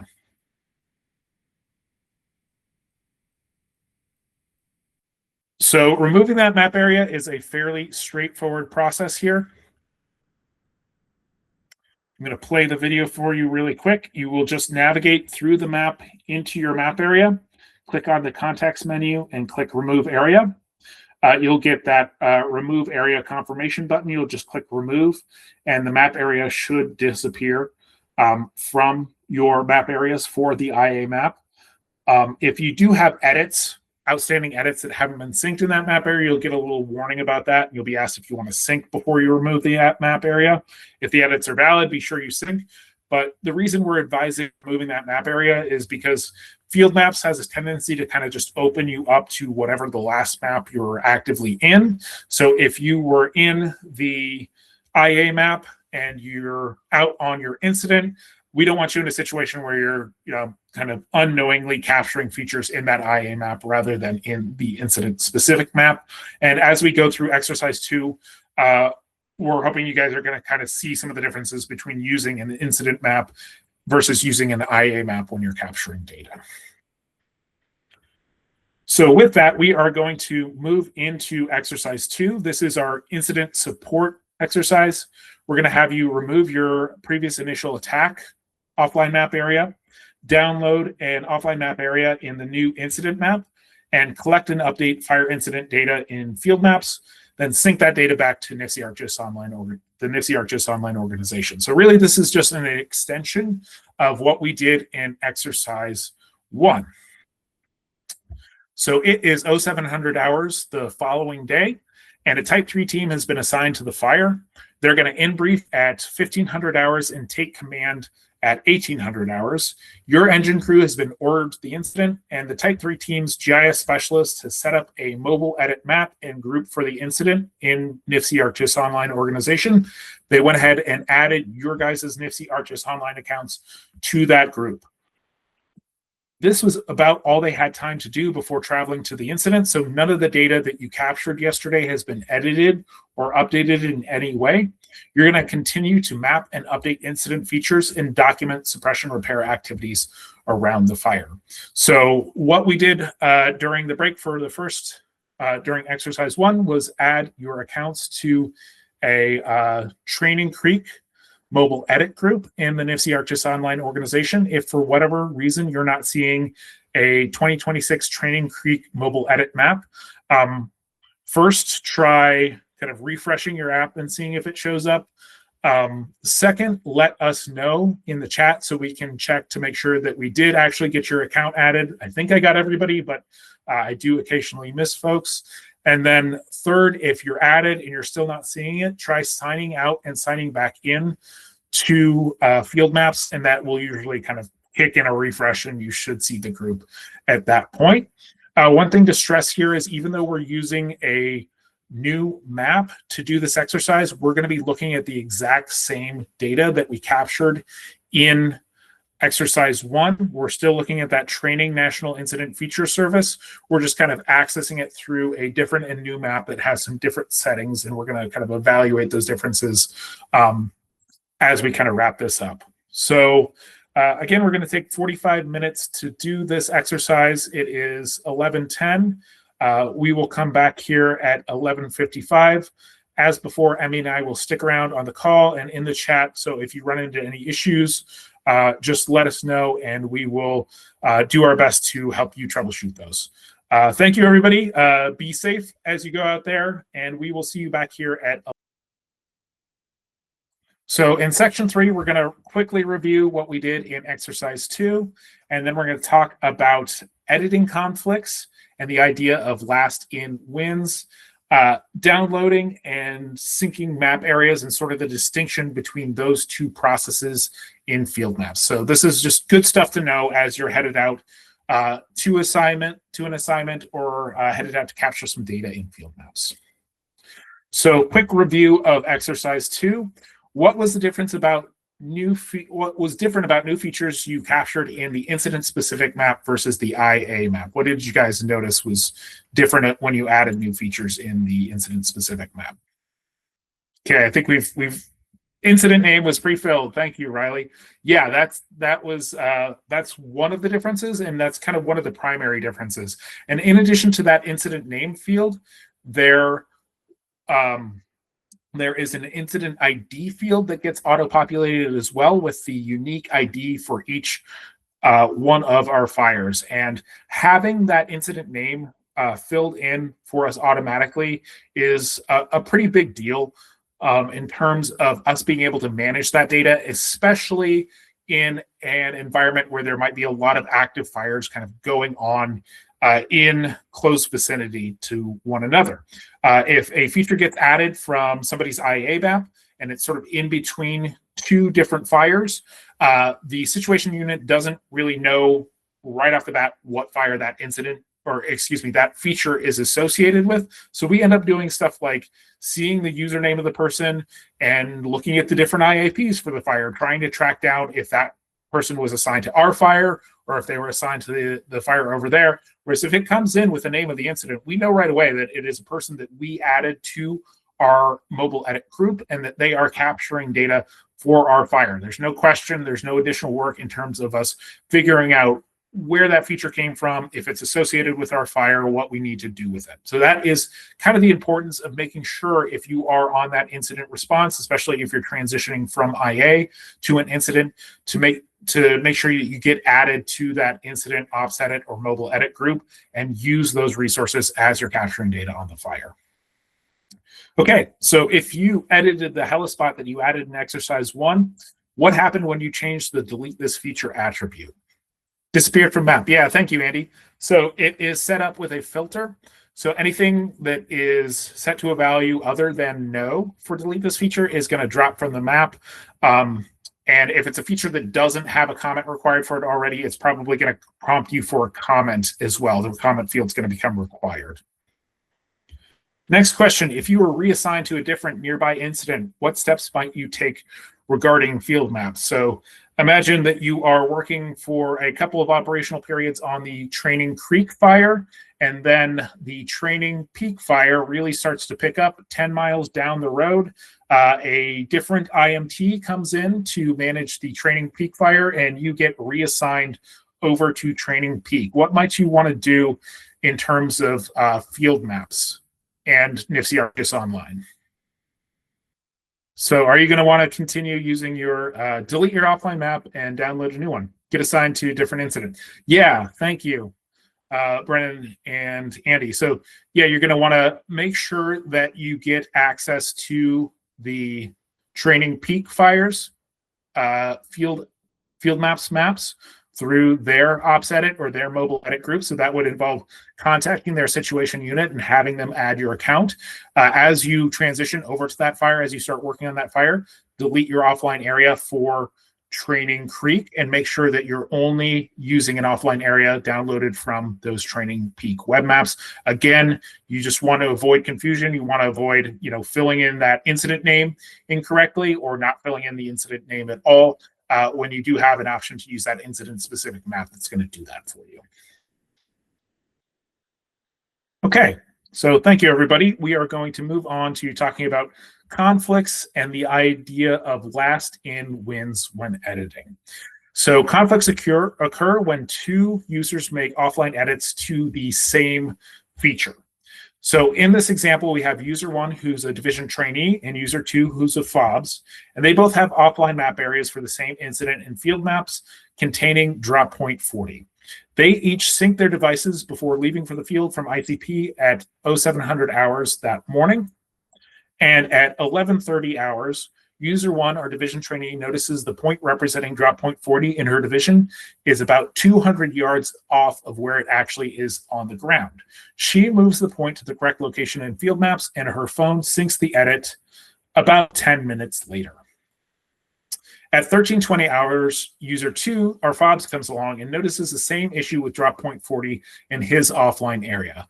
Because he has a Wi-Fi only tablet, he hasn't been able to sync since he left ICP that morning.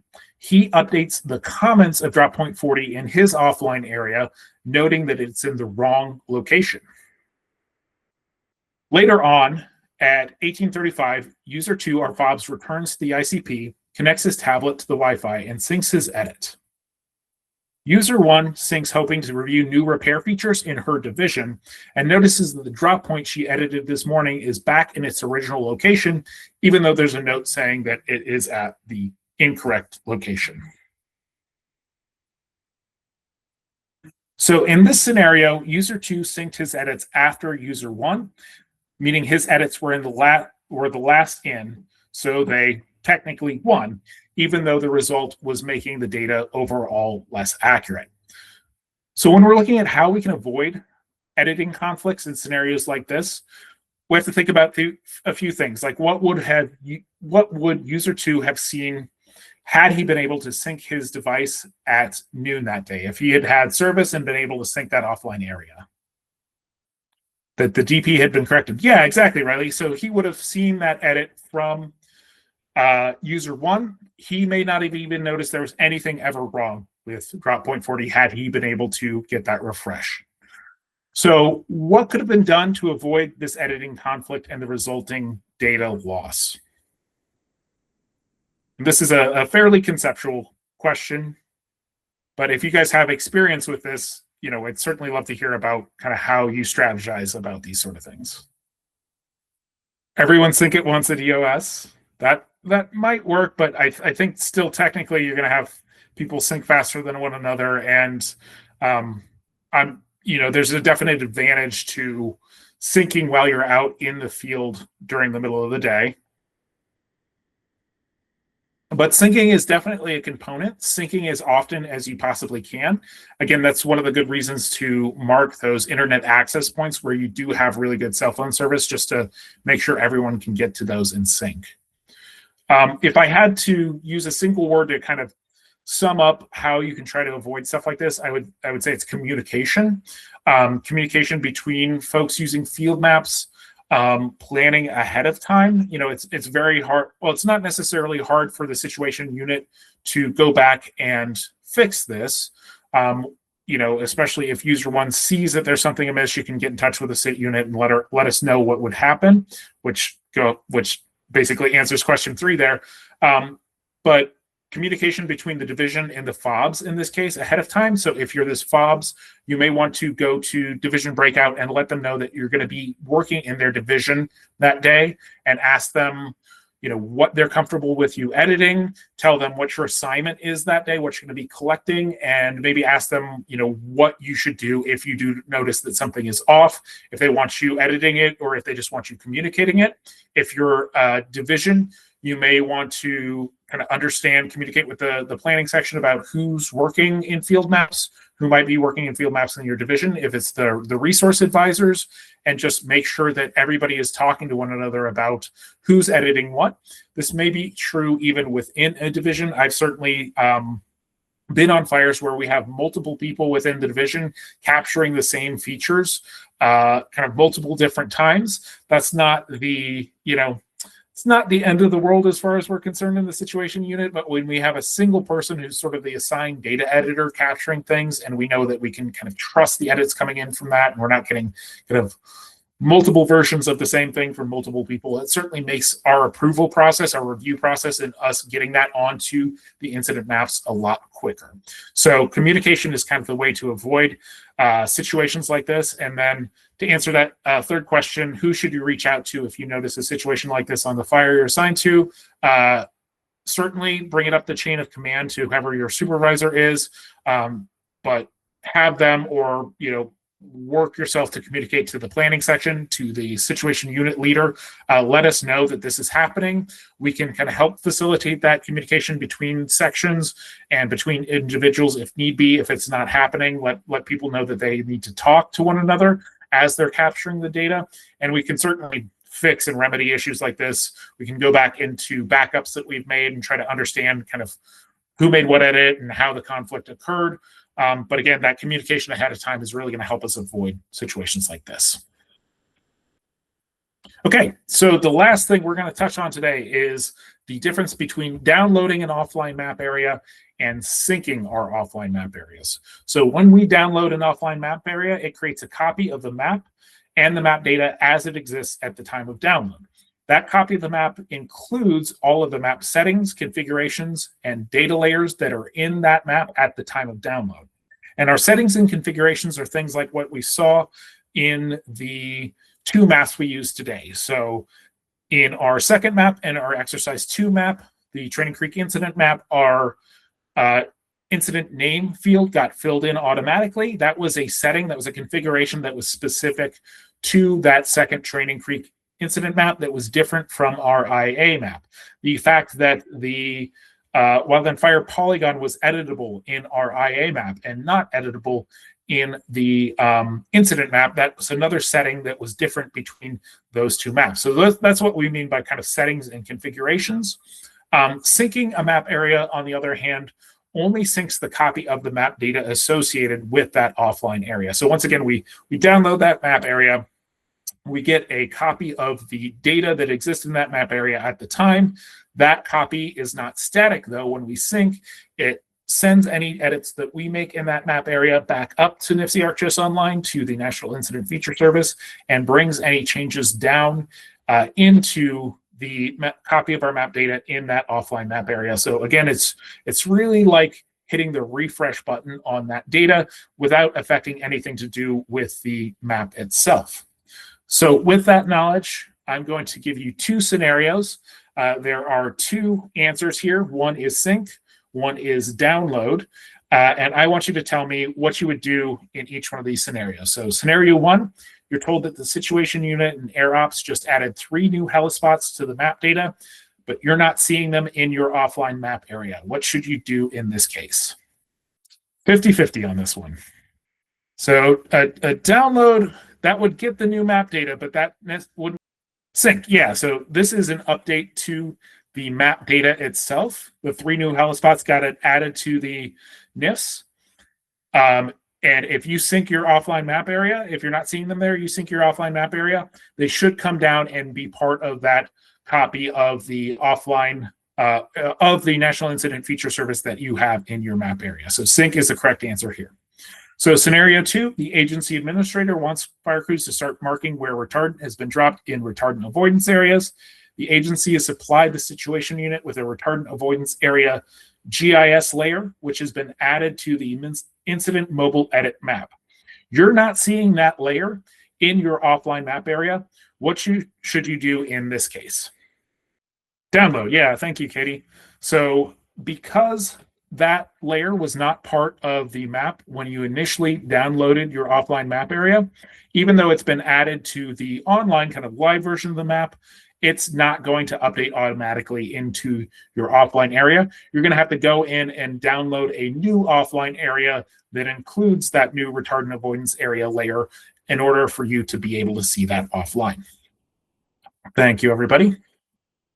And that is actually it for today.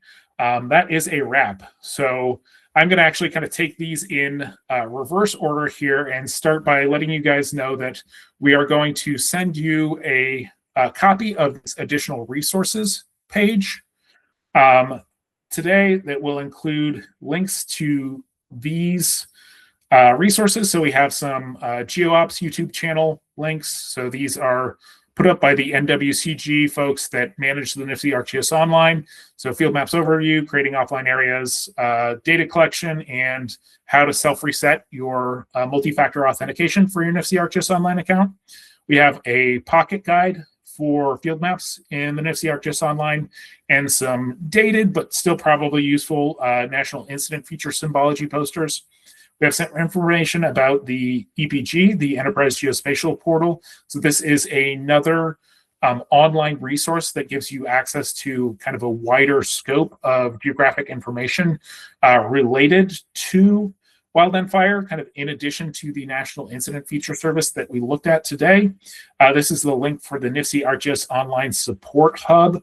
If you're having an issue with your Field Maps account or with Field Maps, NIFC ArcGIS Online organization account, anything like that, use this link, fill in a support request. The NIFC ArcGIS Online folks will get back to you. If it's summer, they'll try to kind of expedite that as well. And then finally, if you are on an incident, do reach out to the incident situation unit if you have questions about this stuff. Your guys' success is our success. You are our eyes and ears out there on the fire, capturing data for us. So it behooves us to make sure that you are able to do that. I'm going to go back to that previous slide really quick here. So this is the last one of these trainings that we have on the books for now. I think there are some plans in the work to hold a few additional online virtual trainings for field maps in the spring. Today is actually my last day as a DFPC employee for this stint. I'm a temporary aide, so I have to take a 4-month break, so I'll be back in the summer. But hopefully Emmy will be coordinating that and getting information about those out. Keep an eye on the DFPC social media channels. That's where any announcement for that will be coming. If you do have colleagues who you think could benefit from this training, please let them know about that when you see it. If they're involved in Wildland Fire and they don't have a NIFC ArcGIS Online account, I would ask you guys to encourage them to go through that process.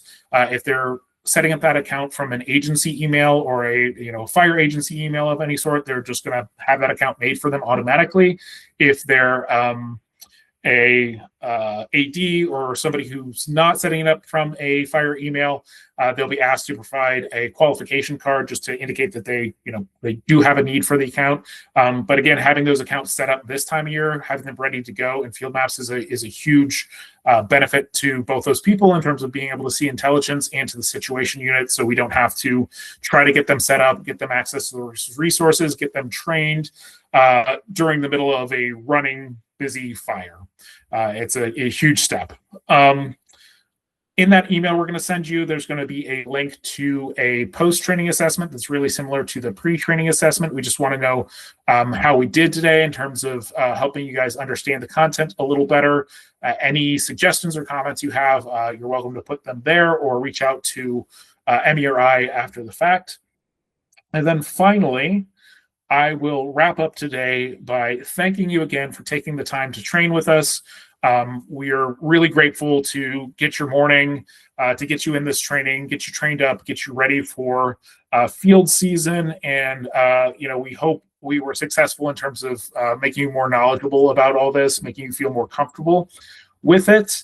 We really appreciate your time. And for those of you that are our local cooperators, the folks that are going to be working with DFPC on IA and mutual aid stuff, we will get you into a group, CO DFPC IA or initial attack, that will give you access to the a version of the IA map like you used for exercise 1, but it's pointing to the live NIFS. So if you do have a real IA incident in your district, you'll be able to use that resource to capture that data into the National Incident Feature Service. So I'm going to leave it open here for any additional questions about field maps, about ArcGIS Online, Survey 123, National Incident Feature Service, the GISS position, whatever you'd like to talk about. I'm going to stick around on the call. Otherwise, thank you again for joining us today, and we hope to see you out there. Hey, Ben, I appreciate you and Emmy putting this on. This is great. I did have a question about new symbols. I've often ran into this in the past where the little gray feature of other dot isn't sufficient to stand out on the map when we're looking at stuff. And how much does it have to go into a national database if you create a new symbol, or can it just be on that incident? Say you want, I don't know, culverts or something. Does the GIS or situation unit have the ability to create new symbols just for a specific incident? We don't have the ability to. Not within the National Incident Feature Service. That is fairly static, and the update process. I'm trying to think. I was almost certain we added culverts, but maybe not. The update process would be like, hey, we're adding this feature a lot. There's a NIFC ArcGIS Online. Actually, I think it's a NIFS suggestion box where you can put in ideas and communicate that. And as they update the National Incident Feature Service every year, they would kind of take that into account. The situation shop would be able to create a culverts layer and add that to the map. So if that was something that you needed to capture, you could capture that in that layer, and that would be separate from the NIFS, but it would be something that the situation unit would be able to use and share and have that data from that separate layer, if that's making sense. So we would just go in and add kind of a culverts or whatever the feature is, additional layer in the map that would be separate from the NIFS. But as far as our users were concerned, when they're collecting it and interacting with it, it would just be another point from that palette to choose from. Yeah, copy. You just take the box on or off if you wanted to see that later. Okay. Yep, well, exactly. Thank you for that. Appreciate you guys today. Yep. Let's see. Sorry for this. How do we create a group map for our district or county? So, Matt, it's really the folks who have GISS access who are going to be creating and managing the groups and the maps. So, if you have somebody at your organization who has that access, they can certainly set up those maps and set up those groups. In the interim, what we're going to be doing is we have that Colorado DFPC IA group. So we're going to be adding our local agency cooperators to that group, the folks that took this class with us, and they'll have access to that IA map pointed to the live version of production. If you do have somebody in your organization that has that access or has that training to manage that kind of stuff in the NIFC ArcGIS Online organization, you're certainly welcome to send them our way, and we can kind of help them get that configured and get that figured out. Does DFPC have a state level IA map that we could use for our in-district virus? Yep, Randy, that's that DFPC IA group that I've referred to a number of different times. So right after this training, sometime later this afternoon, you're going to be able to sign into Field Maps, and you will see that group and the map that's shared with the group, and that is that production level, that IA map that's pointed to the real NIFS.